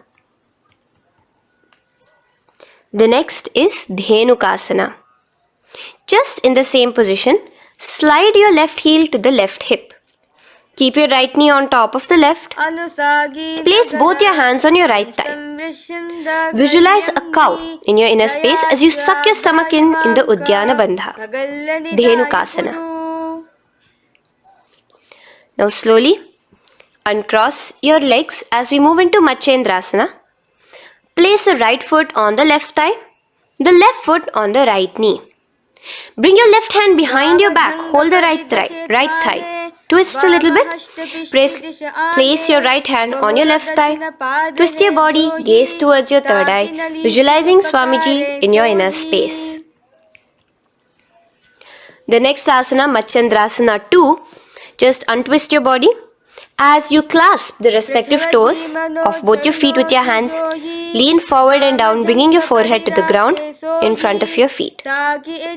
Visualize Swamiji, the Supreme Pontiff of Hinduism, in your inner space. Raise up now. Keep your legs in the same position. We have the Guru Asana. Interlace your fingers together and place it over the topmost knee. Suck in your stomach in the Uddiyana Bandha. Clench your perineum in the Moola Bandha. Tuck your chin to your chest in the Jalandhara Bandha. As you engage all three bandhas, visualize Swamiji in your inner space. Let us now repeat Sankatasana on the other side. So, you can release your hands, your legs as you cross the other leg over. Visualizing yourself as a swan, remember to put your hands on the opposite knees. The next asana, Dhenukasana, repeating it on the other side. Slide your leg out, bring both your hands to the topmost knee. Suck your stomach in the Uddiyana Bandha. Visualize a cow in your inner space. Matsyendrasana again, repeating it on the other side. Bring your legs to the cross-leg position. Twist your body around as you gaze at your third eye, visualizing Swamiji in your inner space. Untwist as we enter into Matsyendrasana 2 on the other side. Hold on to your feet, bring your forehead to the ground, continuing to visualize Swamiji in your inner space. Slowly raise up and let us do Guru Asana on the other side. Engage all the three bandhas in the Mahamudra Bandha. Interlace your fingers, place it on top of your knee. Continue to visualize Swamiji, the Supreme Pontiff of Hinduism, as we do Guru Asana. Now, slowly uncross your feet and place them flat on the ground, knees towards the chest in Pashasana. Keep your hands holding the opposite knees, thighs together, and keep your spine completely erect. Continue the Khechari Mudra, where your tongue is pressed against the roof of your mouth. As you gaze at your third eye, visualize Swamiji in your inner space. Continue the Ujjayi Kumbhaka. As you breathe in and out, make the sound like an ocean. Now in the same position, just bring your chin towards your knees in Bodha Shokasana. Lean forward, gazing at your nose, and visualize Swamiji, the abode of bliss in your inner space. Now raise up and bring your hands, uncross your hands, bring your hands underneath your knees, clasping the opposite elbows in Kurakatasana. Gaze at your nose, visualizing Swamiji in your inner space. Now, in the same position as Kurakatasana, just cross your ankles into Sumatiyasana. Toes pointed upwards. Gaze at the nose. Visualize the great sage and Maharishi Sumati in your inner space. The next asana is Dandasana. Extend your feet out straight in front of you. Keep your arms straight above your head. Interlace the fingers from inside out. Let your wrists point outwards. Engage the Mahamudra Bandha, all the three bandhas. As you gaze at your nose in Dandasana, visualize Swamiji in your inner space. The next is Arambhasana. Now keeping your legs straight, release the Jalandhara Bandha and the Uddiyana Bandha, keeping your perineum clenched in Moola Bandha. Lean forward and down. Hold your big toes in the Prana Mudra with your index and middle fingers. Head to your knees. Do here the Nadi Shodhana Pranayama. Inhale through the left nostril, hold and exhale through the right. Visualize Swamiji in your inner space. The next is Bhidokasana. So, slightly raise your body up and bring your hands underneath your knees, extending your knees slightly up. Keep your heels a bit apart from each other and clasp your feet. Bring your shoulders down, wrapping your hands around your legs. Gaze towards your third eye, visualizing Swamiji in your inner space. So from here, let's enter into Jalandhari Pavasana. So you can actually remain in the same position, with your hands underneath your calves and just bring the soles of your feet together. You might want to bring your body closer. Place your head on top of your feet with the palms facing upwards on the ground. Gaze at your nose. Visualize Swamiji in your inner space. Now slowly bring your hands out from underneath and come to a seated position. Stretch your legs out as we enter into Urdhva Paschimottanasana. Here we have a new Kumbhaka, the Pratyahara Kumbhaka, where you will feel your breath coming from your Mooladhara Chakra up to the Brahmarandra above the Sahasrara. This is the Pratyahara Kumbhaka. In Urdhva Paschimottanasana, extend your legs out, lift one foot behind your neck and lean forward and down towards your foot, visualizing Swamiji in your inner space. Now, slowly, keeping your leg behind your neck, lay onto your back as we enter into Anantasana. Hold the foot from the top with the opposite hand. Visualize yourself as infinite, endless, eternal. Gaze at your nose in Anantasana. Just now, in the same position, roll onto your elbow of the hand holding the foot. Gaze at your nose, feeling in complete control like Swamiji in Ankushasana. Slowly remove the leg from behind your neck. Take a moment to stretch, relax. Lay on your back. Bring your knees towards your chest. Bring your hands around, encircling the thighs and the calves with your arms. Roll to the left and right in Drishasana, visualizing Swamiji in your inner space.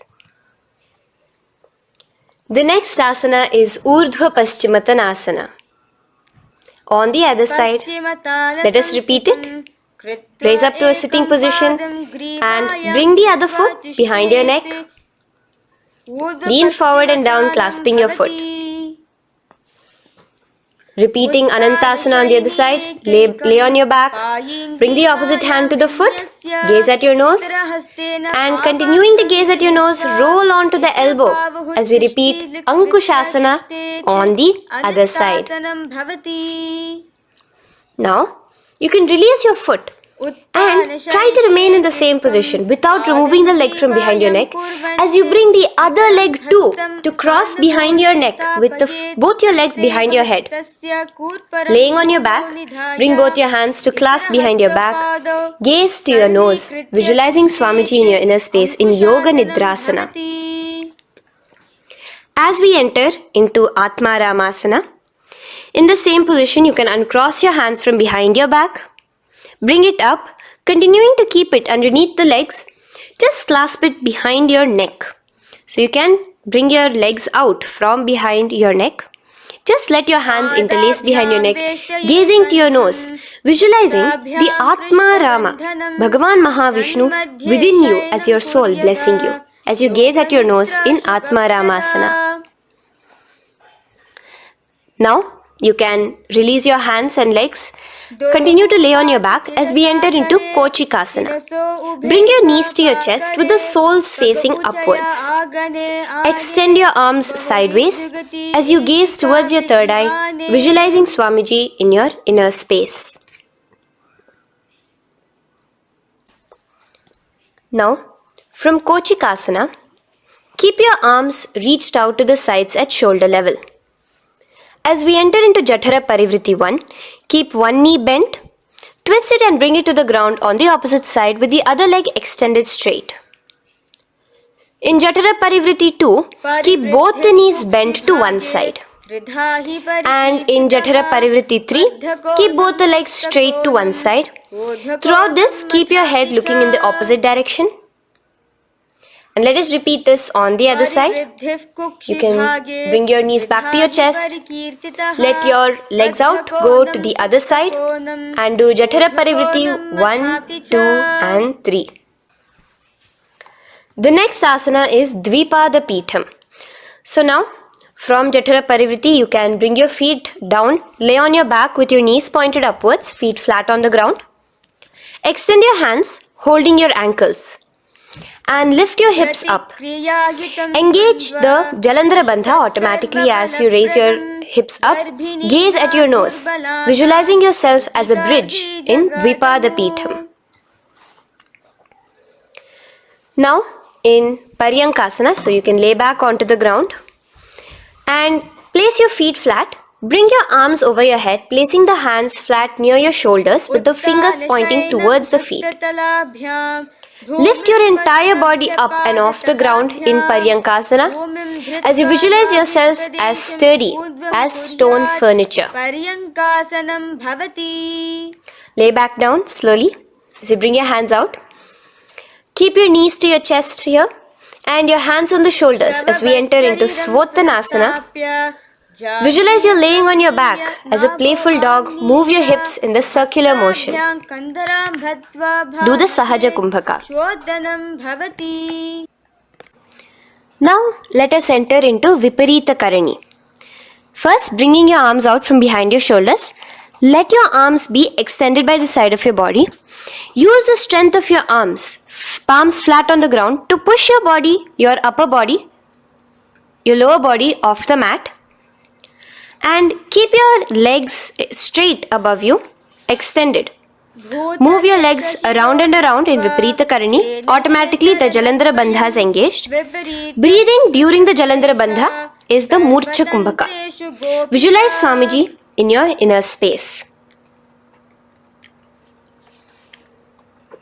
The next is Viparita Karani 2. In the same position, just stop the rotational movement of your legs. Visualize Swamiji in your inner space. Now, as we enter into Langalasana, just let your feet from the top rest onto the ground above your head. Interlace your fingers in the Parashu Mudra behind your body. Visualize yourself as a plow in Langalasana, continuing to engage the Jalandhara Bandha. भूमिं कर्षयेत् लङ्घलासनं भवति. Now, in Shaita Paschimottanasana, bring your hands out from behind your body and hold on to the toes above your head. Keep your legs and hands completely straight. Visualize Paramashiva as Shaita Paschimottanasana is one of the 84 different asanas directly revealed by Paramashiva himself. Continue to do the Murcha Kumbhaka, inhaling and exhaling with the Jalandhara Bandha. Clasping your toes now, spread your feet wide apart from each other in Supta Konasana. Visualize Swamiji in your inner space. Bring your feet back together as we enter into Chakrasana. Clasp your ankles, keeping your legs and hands completely straight above your head. Visualize yourself as a chakra, a wheel in Chakorasana. Now slowly rest your back onto the ground.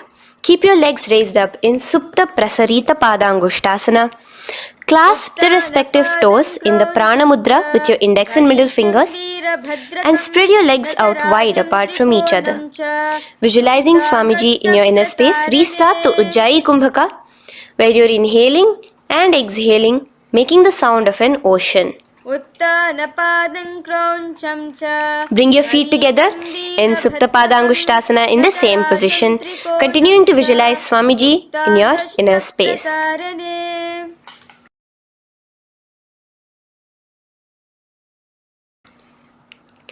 Now, bring your feet, release your feet and bring them into Padmasana. As you lay flat on your back in Matsyasana, hold the opposite elbows over your head, gazing at your nose. Visualize Matsyavatara, the fish form of Bhagavan Mahavishnu. Now in the same position, put one hand over the other, extend it straight above your head. As you visualize Lord Rama in your inner space, continue to gaze at your nose. Now, slowly bring your hands to your hips as we enter into Sarvangasana. Lift your hips and legs up into the sky, crossing your legs in Padmasana. Let your hands support you, your elbows on the floor. Do the Jalandhara Bandha as you gaze at your nose in Sarvangasana. Now, bring your hips back onto the ground in Vrishchikasana. So in the Padmasana, just remove one foot alone. Keep one foot on the opposite knee as you pull the knee towards your face. Let your hands stretch out above your head, hooking forward as you raise your upper back off the ground, visualizing yourself as a scorpion in Vrishchikasana, gazing at your third eye. Do the Jalandhara Bandha, tucking in your chin to the chest. Now just switch your legs around as we repeat Vrishchikasana on the other side. Continuing to visualize yourself as a scorpion, gaze at your third eye. The next asana is Vrishapada Kshepasana. So come now to a complete flat position on your mat. Come down to a complete lying down position and interlace your fingers around your neck. Now raise both your feet off the ground. Extend one leg straight and the other knee to the chest in a bicycle motion. Alternate between extending and raising the knee again and again, bringing your opposite elbows to the respective knees. Visualize Swamiji in your inner space. Breathe in and out in the Sahaja. From Vrishapada Kshepasana, now lay flat onto the ground with your hands by your side as we enter into Marottanasana, where you will be lifting your legs one by one, touching the ears with your knees. Visualize Swamiji in your inner space. The next asana is Vrikasana. Now what you'll be doing is laying on your back. Bring the soles of your feet flat onto the ground. Stand up completely and lay back down. Visualize yourself as a wolf in Vrikasana.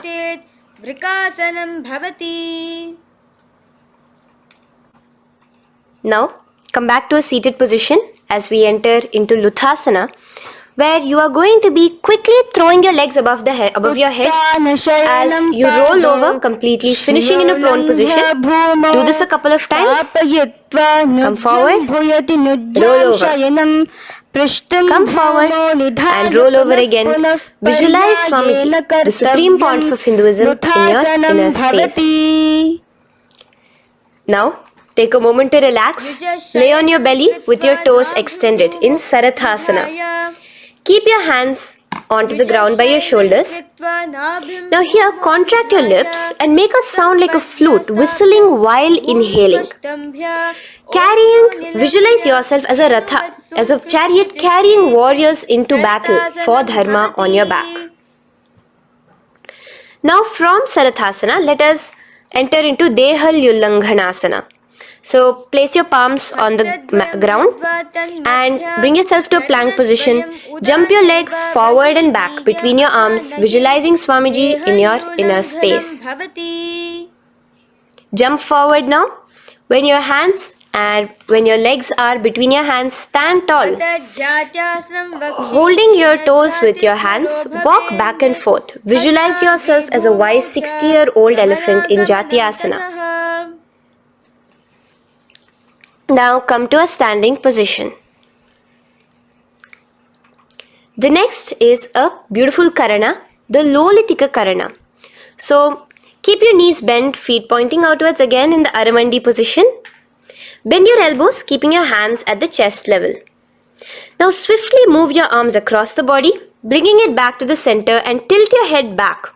Opening your chest up towards the sky, move your head in all the directions. Now stand back straight as we enter into Sarpasana. So stand erect like a rod with your arms by your side, hands touching the thighs. Visualize Devi, Kundalini, raising up and curling upwards around your body in Sarpasana. The next asana is Ushtra Sadanasana. Lean forward and down, standing on top of your palms. Begin to move and walk like a camel, visualizing yourself as a camel.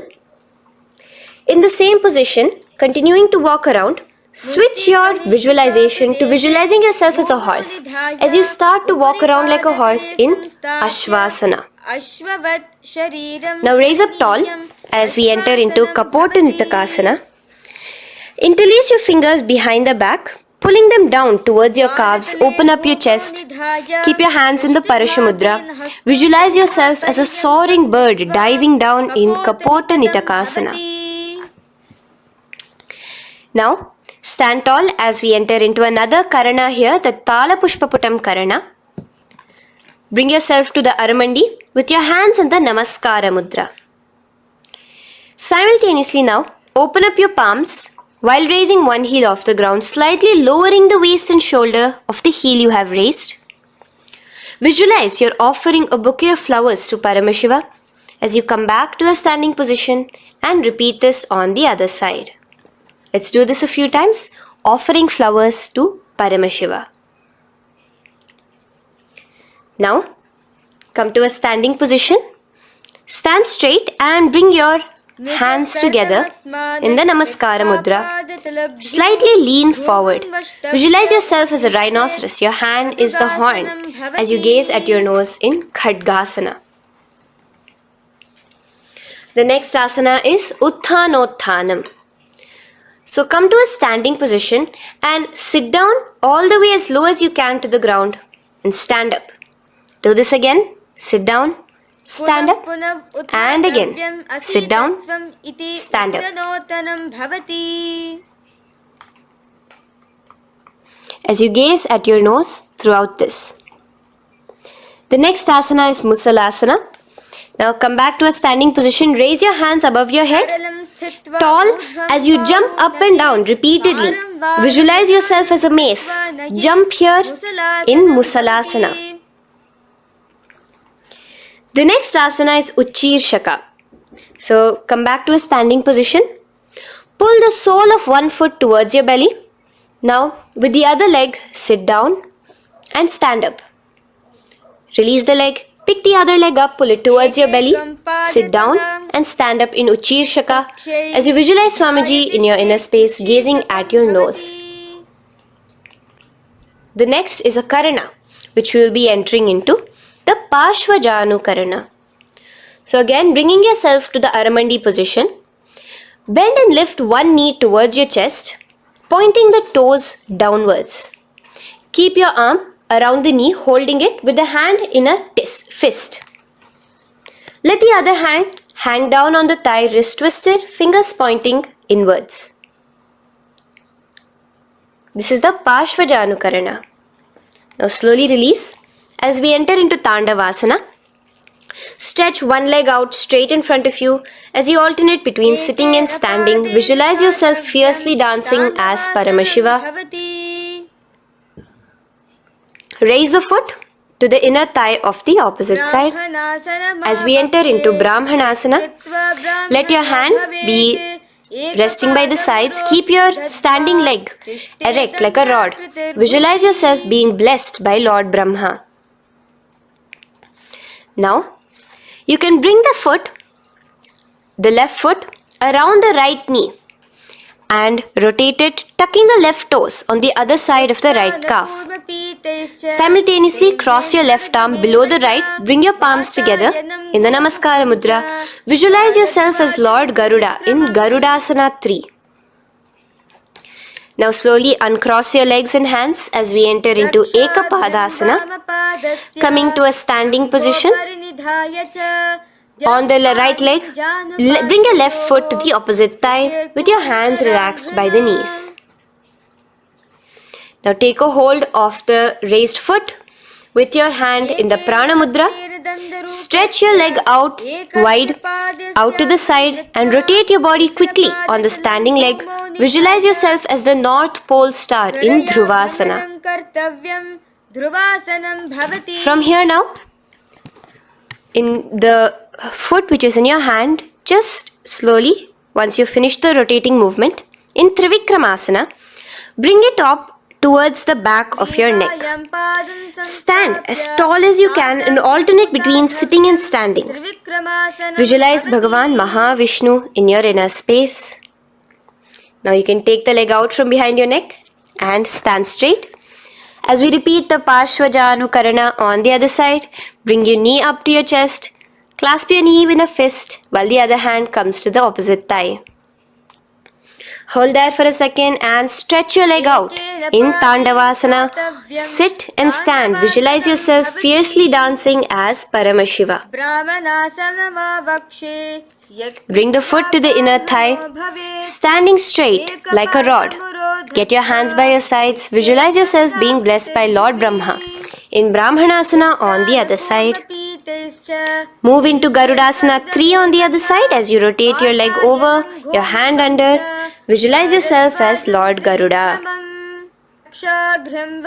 And uncross yourself as we move into Ekapadasana on the other side. Bring your foot to the inner thigh, to the root of the thigh, and stand straight. Clasp your toes, stretch it out as we go into Dhruvasana on the other side. Visualize yourself as a pole star rotating quickly. Come back to a standing position and bring your foot behind your neck. In Trivikramasana, sit and stand. Visualize Vishnu, Bhagavan Mahavishnu in your inner space. Now, stand tall as we do the Samanakha Karana. Stand with your feet close together, toes slightly pointed outwards. Keep both the hands to the side of the body. Take a moment to breathe in and breathe out and relax. Now, slowly relax and from the standing position, slowly bend forward, bringing both your hands underneath your knees.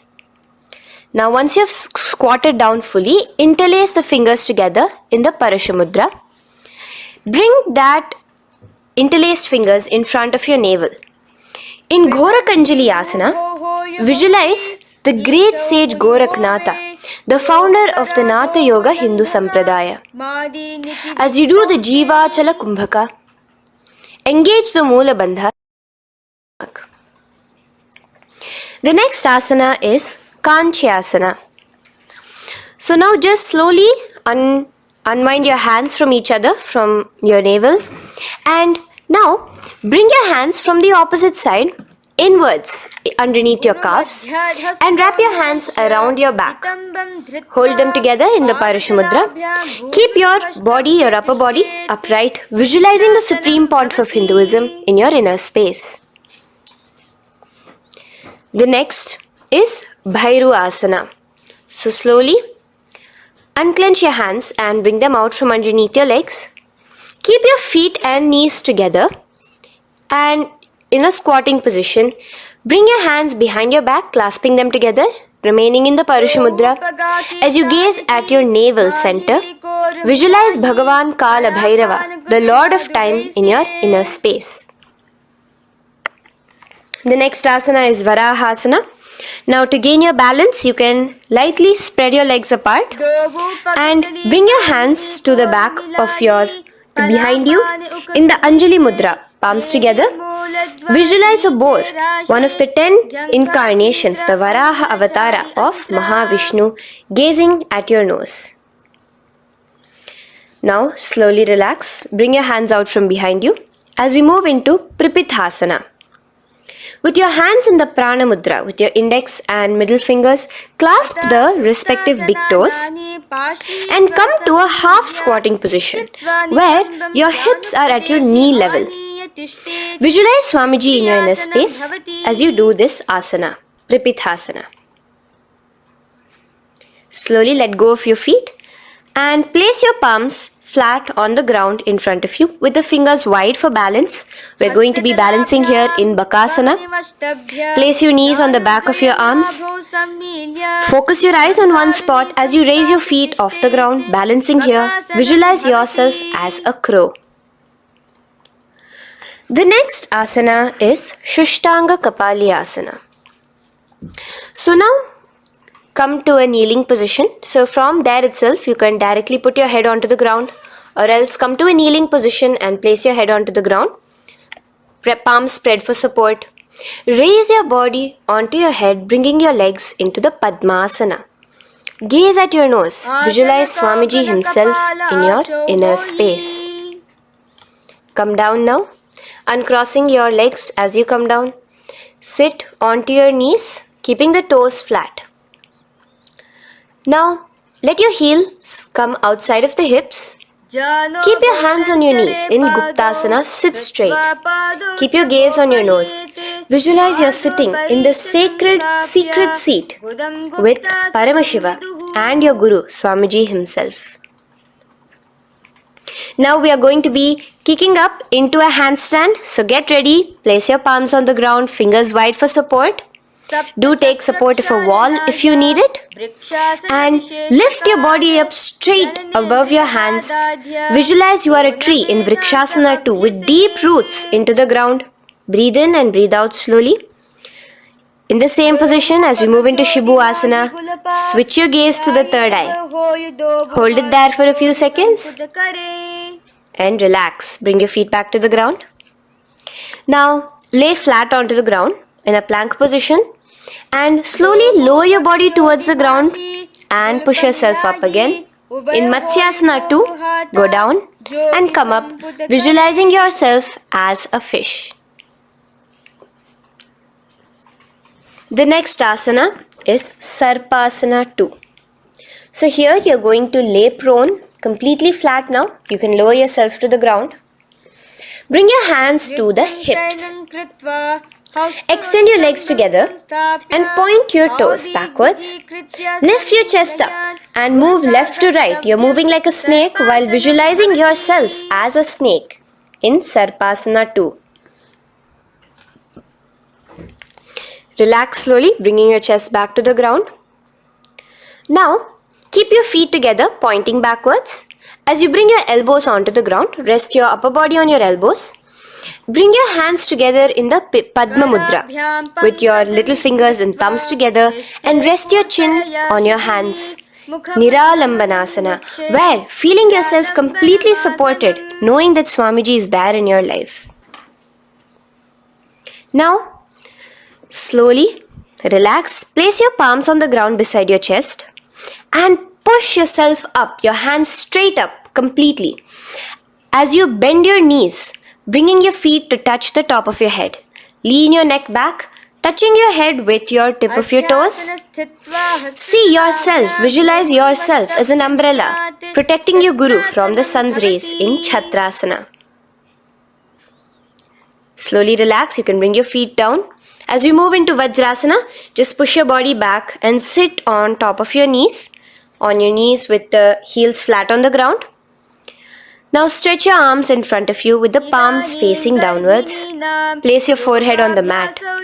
Visualize you are the weapon of Indra, the Vajra, symbolizing indestructibility as you gaze at your nose. As we enter into Meshasana, raise yourself into the same Gajasana position on your hands and legs with your hips pointed upwards. And alternate striking the ground with the opposite hands. Experience yourself, visualize yourself as a powerful ram as you alternate striking the ground in Meshasana.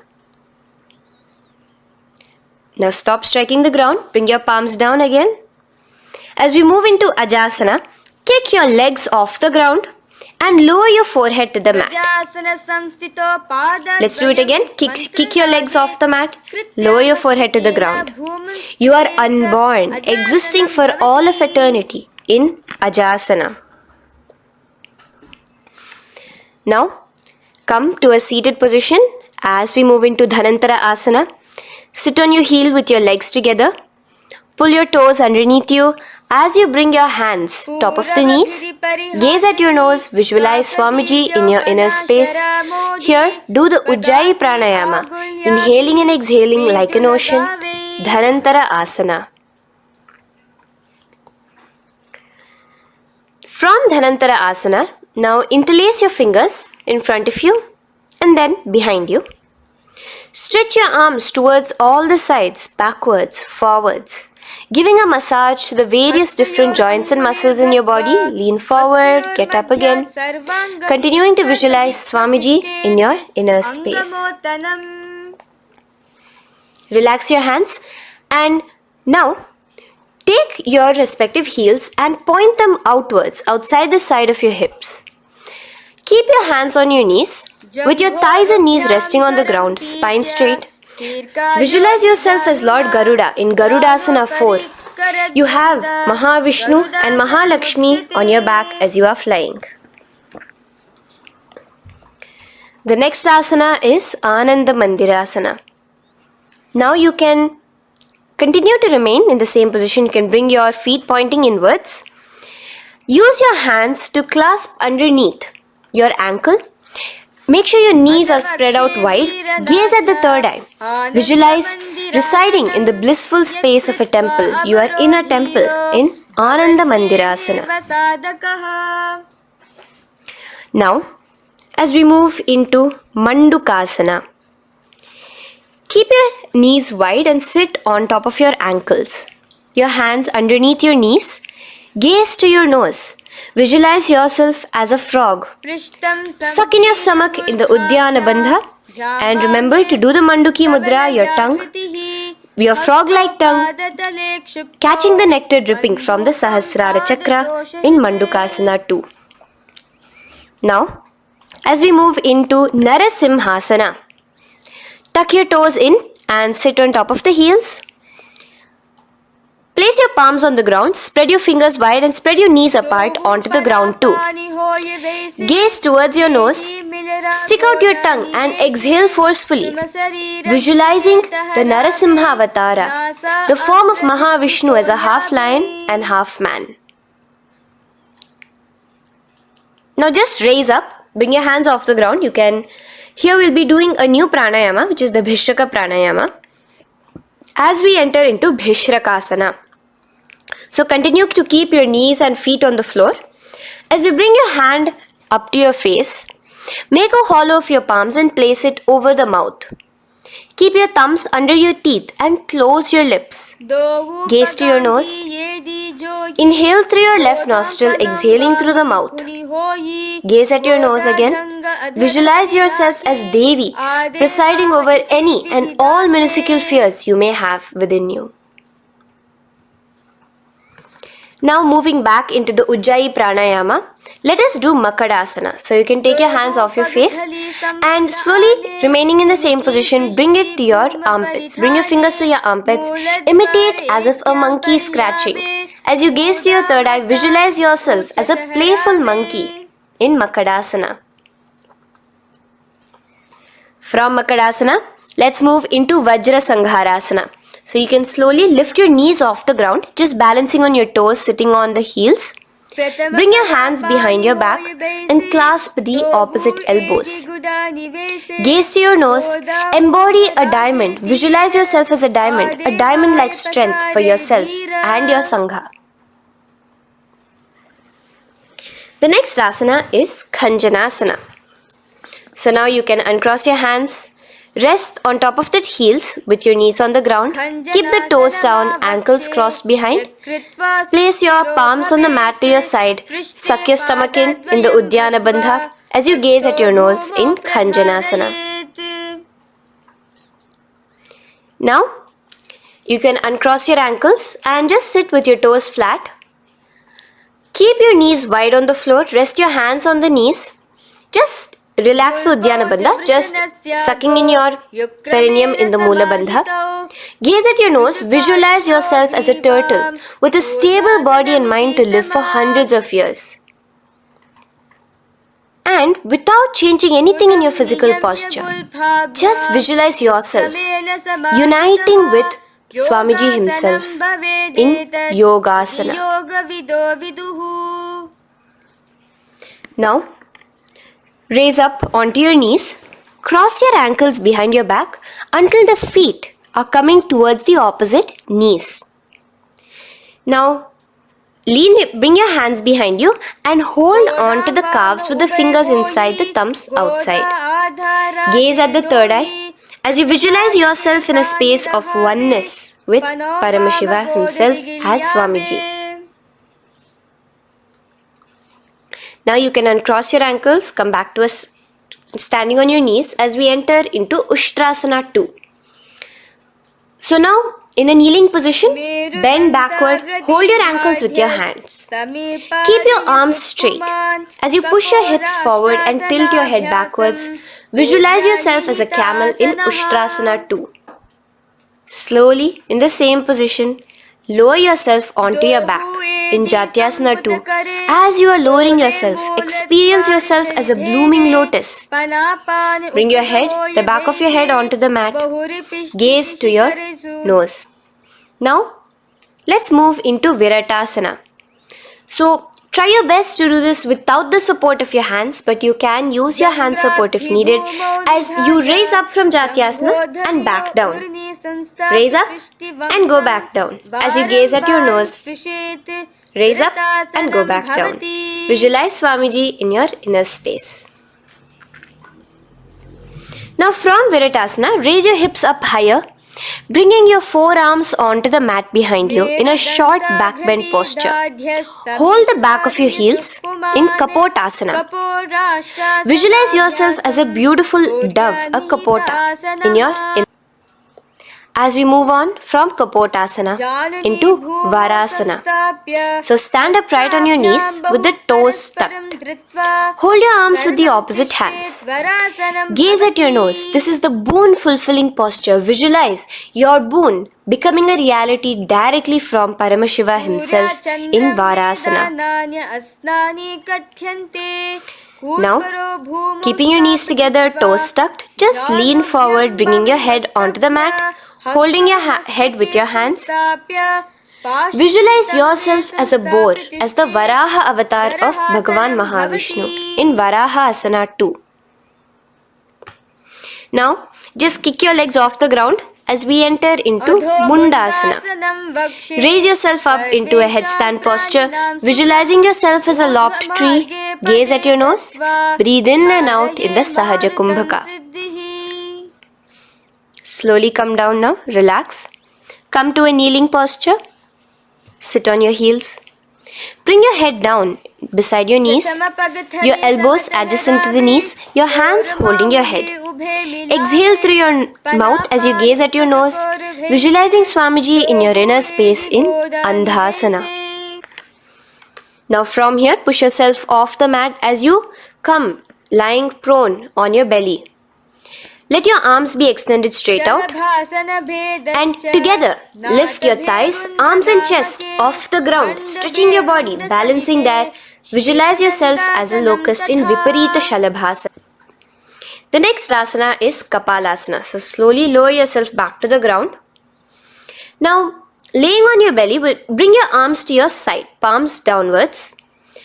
Keep your forehead on the ground and your chest on the mat. Only lift your legs up into the air. Only your legs are lifting up. Visualize yourself as a skull. You are a mind with purified thoughts, a strong will to attain enlightenment in Kapalasana. The next asana is Akasha Kapotasana. So now, in the same position as you are, let your arms be straight out behind you. As you kick your legs up and over your head, bring your feet slowly to the mat in front of you. Push yourself, balance there. Visualize yourself as a free and open flying dove in Akasha Kapotasana. Bring your legs back out as you lay flat on the mat. Now push yourself onto your knees. Place your forearms on the ground and your chest down such that your navel is touching your knees. Be sturdy, visualizing yourself as a sparrow in Chatakasana. The next asana is Vrishchikasana 2. So your forearms are on the ground. Now slowly raise to your toes and kick your legs off the mat. Slowly lowering your legs to your head. Visualize yourself as a scorpion as you balance in Vrishchikasana 2. Slowly release yourself, coming back to the ground as we enter into Vrishasana. Sit down on top of your right heel and let your left foot remain outside of the hip, the ankle to the side. Place your hands on the mat, visualizing yourself as a bull in Vrishasana. Now, bring both your knees underneath you, sit on both your heels, cross your left leg over top of the right lightly and in Lolasana, push yourself off the ground. Your knees are off the ground, you're just balancing on your hand above the mat. Visualize Swamiji in your inner space. Lower down now. Bring the left foot now outside. Bring the right foot out and sit on your left heel now. As we do Vrishasana on the other side, visualize yourself as a bull.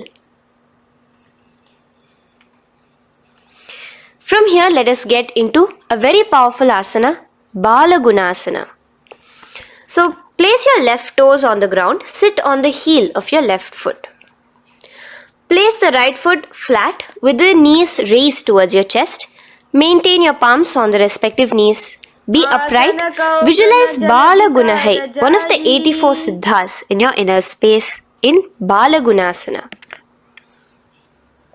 Now come to a squatting position. Let your feet be flat as you bring your elbows under your thighs and calves, wrapping it around your shins. Hold on to your ankles from the outside in Grahasana, visualizing yourself as an entire planet. Now you can unwrap yourself as you sit on top of the opposite heel in Balagunasana on the other side. Maintain your palms on the respective knees. Visualize Balagunahai, one of the 84 siddhas in your inner space. Now, sit upon both the toes with the heels up and knees off the mat, knees pointing forward. Now, keep your hands downwards on the respective knees. Keep your spine upright as you visualize Swamiji in your inner space in Utkatasana. The next asana is Vajra Sangharasana. Just spread your knees out wide in Utkatasana. Spread your knees out wide. Clasp the elbows behind your back. Visualize Swamiji in your inner space in Vajra Sangharasana too. The next asana is Anilasana. Now, sit with your feet hip width apart. Bring your hands under the soles of your feet from inside. Your palms facing downwards. Step onto your hands. Keep your arms straight, elbows together at the navel. Gaze to your nose. Visualize yourself able to consume and live off of air alone in Anilasana. The next is Padukasana. So from Anilasana, you can release your hands. Place the back of your hands on the mat with your fingers facing upwards. With your fingers facing towards your body, palms upwards. Step your feet on top of your hands and wrap your hands around your feet like a shoe. Walk around. Visualize you're wearing padukas, walking across the length and breadth of the world in Padukasana. Now bring your palms onto the ground. Stop moving around as we move into Kukutodana.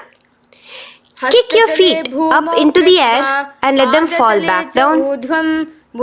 Let's go up again and come down. Kick up and go down. Visualize yourself as a rooster in Kukutodana. The next is Viparita Nrityasana. So as you're kicking yourself up, you can go up into a complete handstand posture, which is Viparita Nrityasana. Do take support if needed. And move around on your two hands as if you are dancing in Viparita Nrityasana.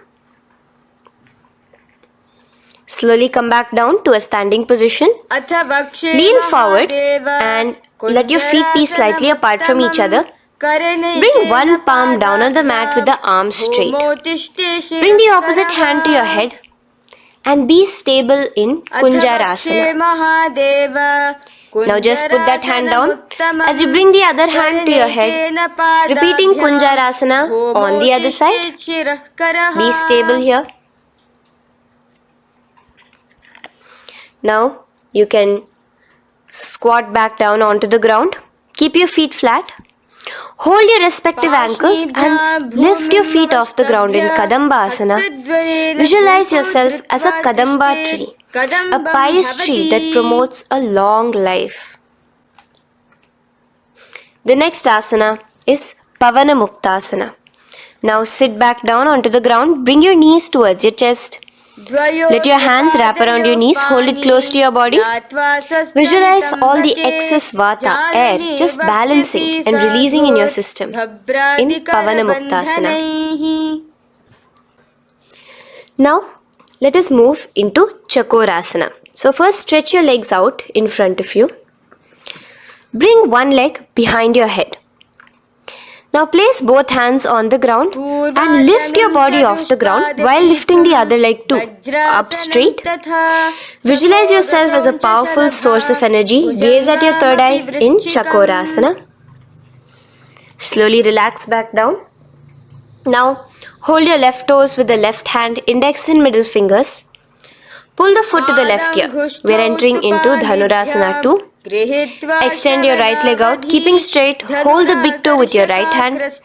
Visualize yourself as a bow in Dhanurasana 2.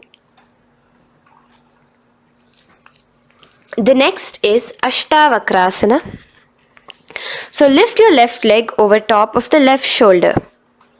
After releasing your hands, bring the right foot across and hook it on top of the left foot. Lean forward and down, keep your palms onto the ground. Extend your legs out to the left, lift your head up and chest. You're completely balancing only on your hands as you visualize yourself as a flying crane in Ashtavakrasana. Now slowly relax down. From here, bring your right foot to the left thigh and your left foot flat onto the ground. Knees raised up. Have your left shoulder underneath the respective leg and place your hands flat on the ground. Gaze towards your third eye. Visualize you are immortal, able to exist solely from prana alone in Pranasana. From here, moving into Parshva Matsyendrasana. Place your right foot at the root of the left thigh. Then the left leg by the side of the right knee. Hold the left leg by the right hand. Twist your body out. Remain steady here, gazing at the third eye. Visualize Matsyendranatha, the great Rishi, Yogi, master of Hatha Yoga, in your inner space. Now slowly unwind yourselves. As we repeat Chakorasana on the other side, lift the other leg behind your head. Place both your hands on the ground and keep your entire body off the ground straight up. Gaze at your third eye, visualizing yourself as a powerful source of energy. Now relax back onto the ground. Let's repeat Dhanurasana 2 on the other side. Clasp your respective hands with the feet. Pull one foot back, the other foot extended forward, visualizing yourself as a bow. Release your feet as you cross them over each other, over top the shoulder in Ashtavakrasana on the other side. Raise off the ground. Visualize yourself as a flying crane. The next asana, we'll be repeating Pranasana on the other side. Bring the right foot to the left thigh. Bring your hands onto the ground with the knee raised. Gaze at your third eye, visualizing yourself able to live off just prana, just air alone. And relax as we do Parshva Matsyendrasana on the other side. Twist yourself, visualizing Matsyendranatha, gaze towards your third eye. And from there, let us enter into Ardha Paschimottanasana. Keep one leg straight and press your perineum with the other heel. Bring your chest forward and down. Hold your toes and feet and bring your head towards your knees. Here in Ardha Paschimottanasana, visualize Swamiji in your inner space. Now raise up, and the foot which was at the inner thigh, now rotate it outside of the hip. Now hold the sole of your other foot and lift your leg up towards your forehead. Try to bring your knee to your forehead as you keep your knee straight. Gaze to the nose in Kraunchasana. Visualize yourself as a crane.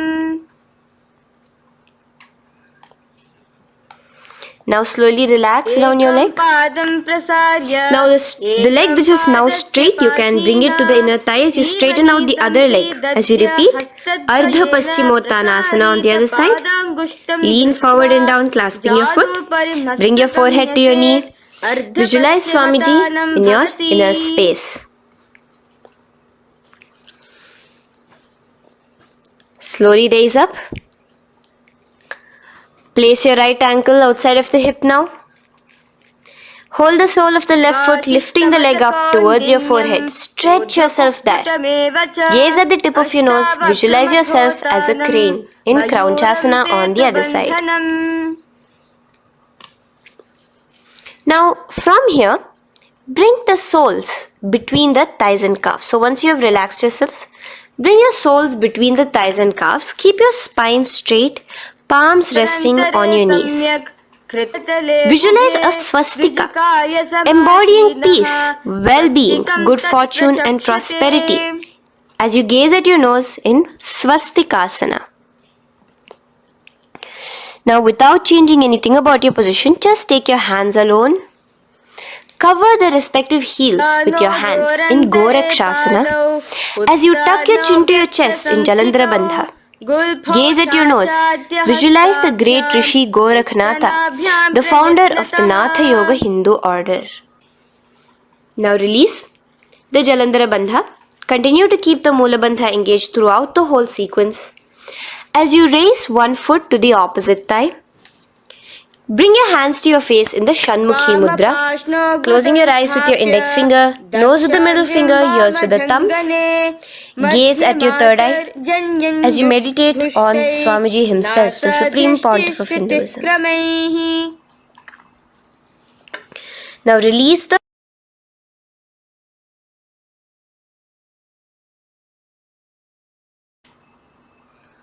Shanmukhi Mudra.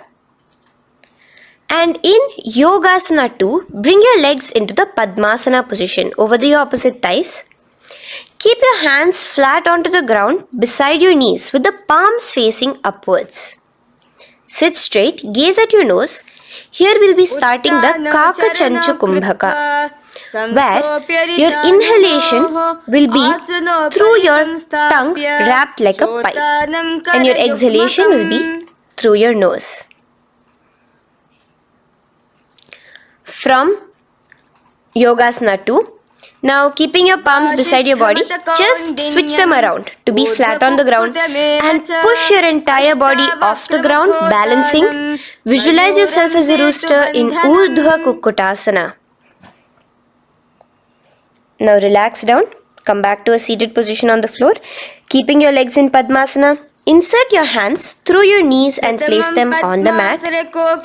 Remember, do not lift your body up, just stay seated down there. In Siddha Harituliyasana, gaze to your nose, visualize Swamiji himself in your inner space. From there, let's enter into Hamsasana, where you will actually be pushing yourself off the ground. Lift your thighs up high above your shoulder, above your elbows as much as possible. Gaze to your nose, visualizing yourself as an elegant swan in Hamsasana. Now release yourself. Now, do not take your hands out from between your thighs and calves. Just go onto your knees and reach your hands behind your body with your fingers interlaced in the Parashumudra. Bring your forehead to the floor as you gaze at your nose. Visualize yourself as Lord Paramashiva's bow in Karmukasana. Now, slowly come back to the seated position as we move into Kurmasana 2. Keeping your hands in between your thighs and calves, bend your elbows and hold your respective shoulders with your hands. Visualize yourself as a turtle, a stable body and mind to live for hundreds of years.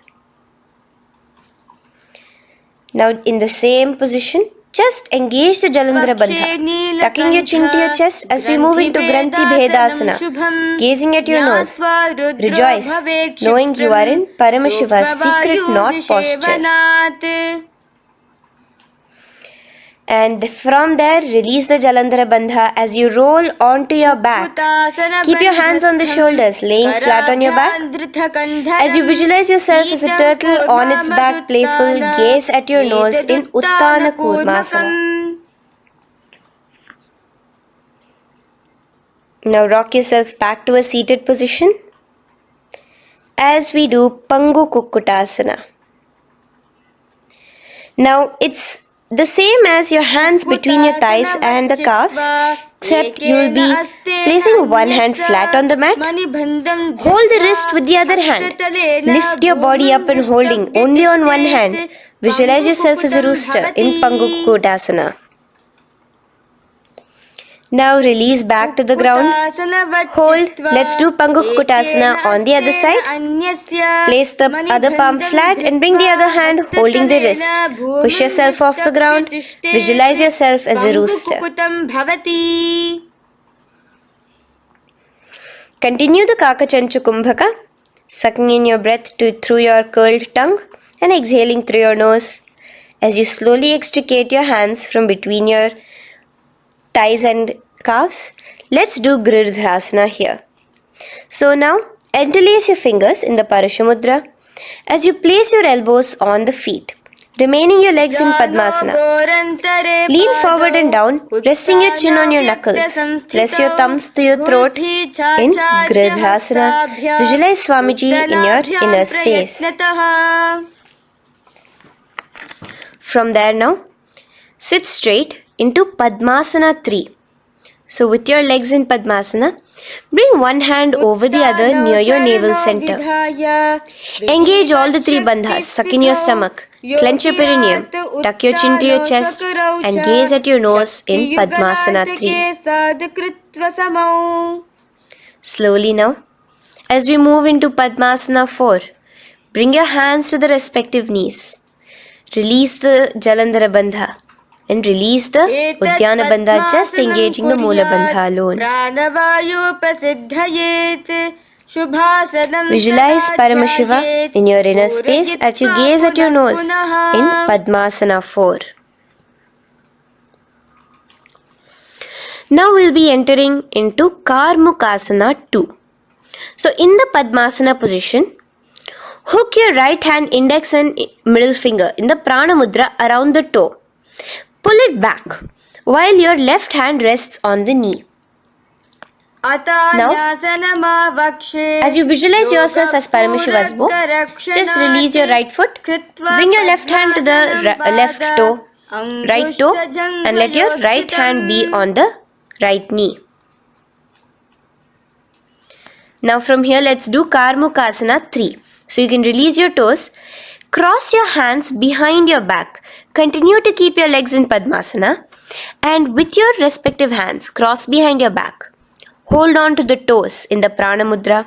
Engage all the three bandhas, suck in your stomach, clench your perineum, tuck your chin to your chest. Visualize yourself as Paramashiva's bow in Karmukasana 3. Slowly relax the bandhas, just keeping the Moola Bandha. Continue to hold on to your toes. Release the Uddiyana Bandha and the Jalandhara Bandha. Switch your gaze to the third eye. Visualize you are Paramashiva's third eye itself. Anything you come across, you just rejuvenate it, destroy it in Dridhasana. Now, try to keep your hands at the toes. If not, just keep your hands crossed behind you as you lean onto your back in Padmasana, where you are entering into the Nagrasana position. Lay flat onto the back, visualizing yourself as a snake, gaze at your nose in Nagrasana. Do the Sahaja Kumbhaka, simple breathing, inhaling and exhaling.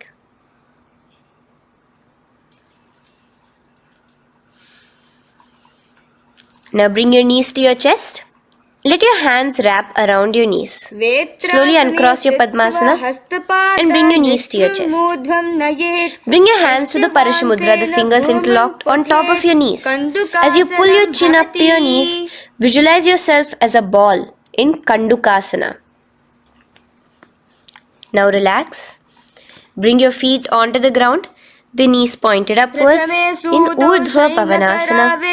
As you interlace your fingers, bring the interlaced fingers behind your head. Laying down, gaze at your nose in Urdhva Pavanasana. The next asana is Marakata Pithasana. Now, from behind your head, take your hands out and clasp onto your feet. Just step lightly onto your palms. As you push your hips up into the sky, automatically engaging the Jalandhara Bandha. Visualize yourself as a powerful alpha ape in Marakata Pithasana. In the same position now, bring your hands to your hips as we enter into Uttanashiki Pitakasana. Let your weight rest on your elbows as you stretch your legs out straight. Gaze at the nose. Visualize Swamiji in your inner space.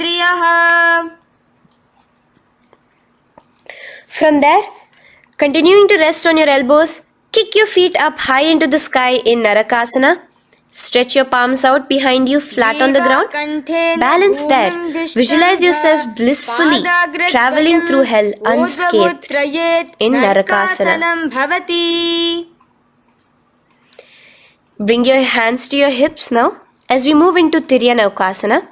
Angling your legs down at an angle, visualize yourself as a boat crossing the ocean of samsara in Tiryanaukasana. Now from there, come back straight as we enter into Dhwajasana. Keep your legs up high above your body, your hands stretched out down behind you. As you push yourself up, visualize where Kailasa's flag respected across all nations in Dhwajasana. Hold there for a few seconds and relax now. Flat onto the ground, palms slightly away from your body. Do not move at all in Mritasana. Your body is dead. Visualize that. Visualize the Supreme Pontiff of Hinduism liberating you. Let your awareness travel to all the parts of your body in the Shakti Chalan Mudra as we do Mritasana.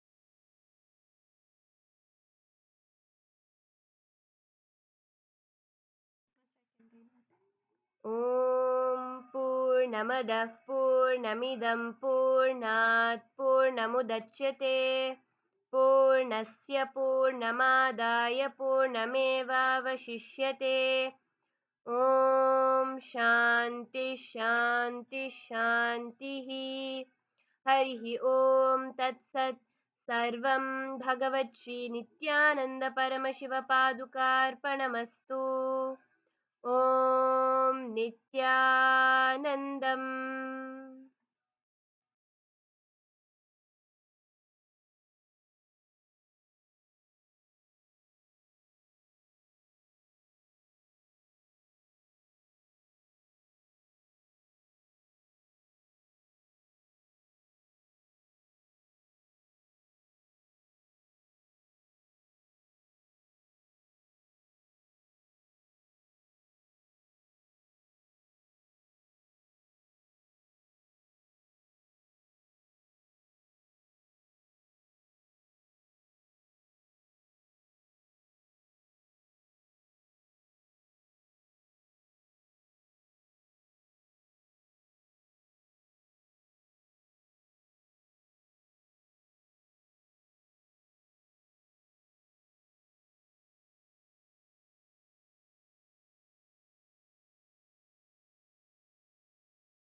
आनन्दं परमसुखदं केवलं ज्ञानमूर्तिं द्वन्द्वातीतं गगनसदृशं तत्त्वमस्यादिलक्ष्यम् एकं नित्यमलमचं सर्वदी साक्षिभूतं भावातीतं त्रिगुणरहितं सद्गुरुं तं Namami. Nityananda, to all the participants, all the viewers, of you that have joined with us for today. We welcome all of you for today's program. And I request all the participants, please come on camera and please settle down.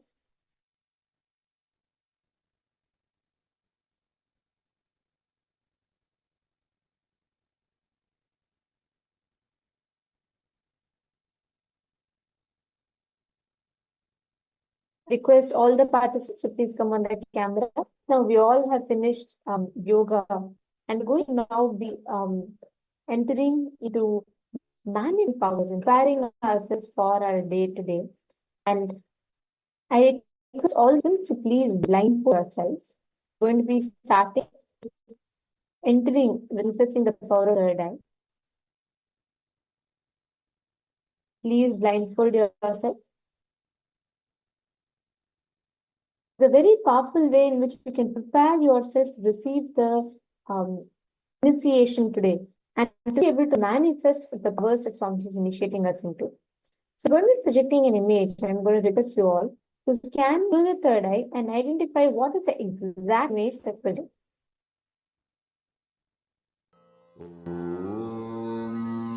Nityananda Paramashivoham Om Nityananda Paramashivoham Om Nityananda Paramashivoham Om Nityananda Paramashivoham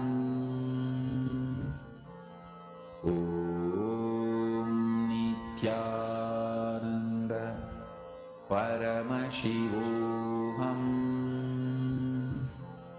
Om Nityananda Paramashivoham Om Nityananda Paramashivoham Om Nityananda Paramashivoham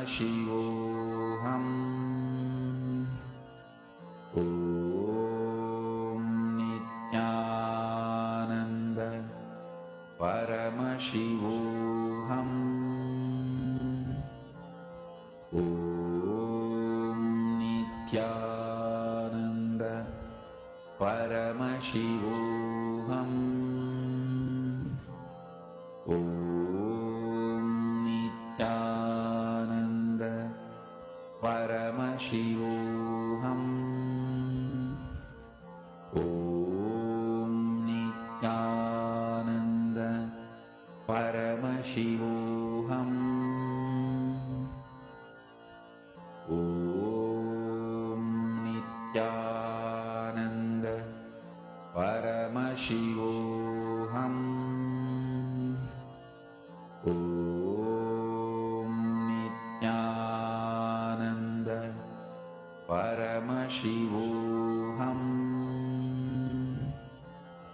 Om Nityananda Paramashivoham Om Nityananda Paramashivoham Om Nityananda Paramashivoham Om Nityananda Paramashivoham Om Nityananda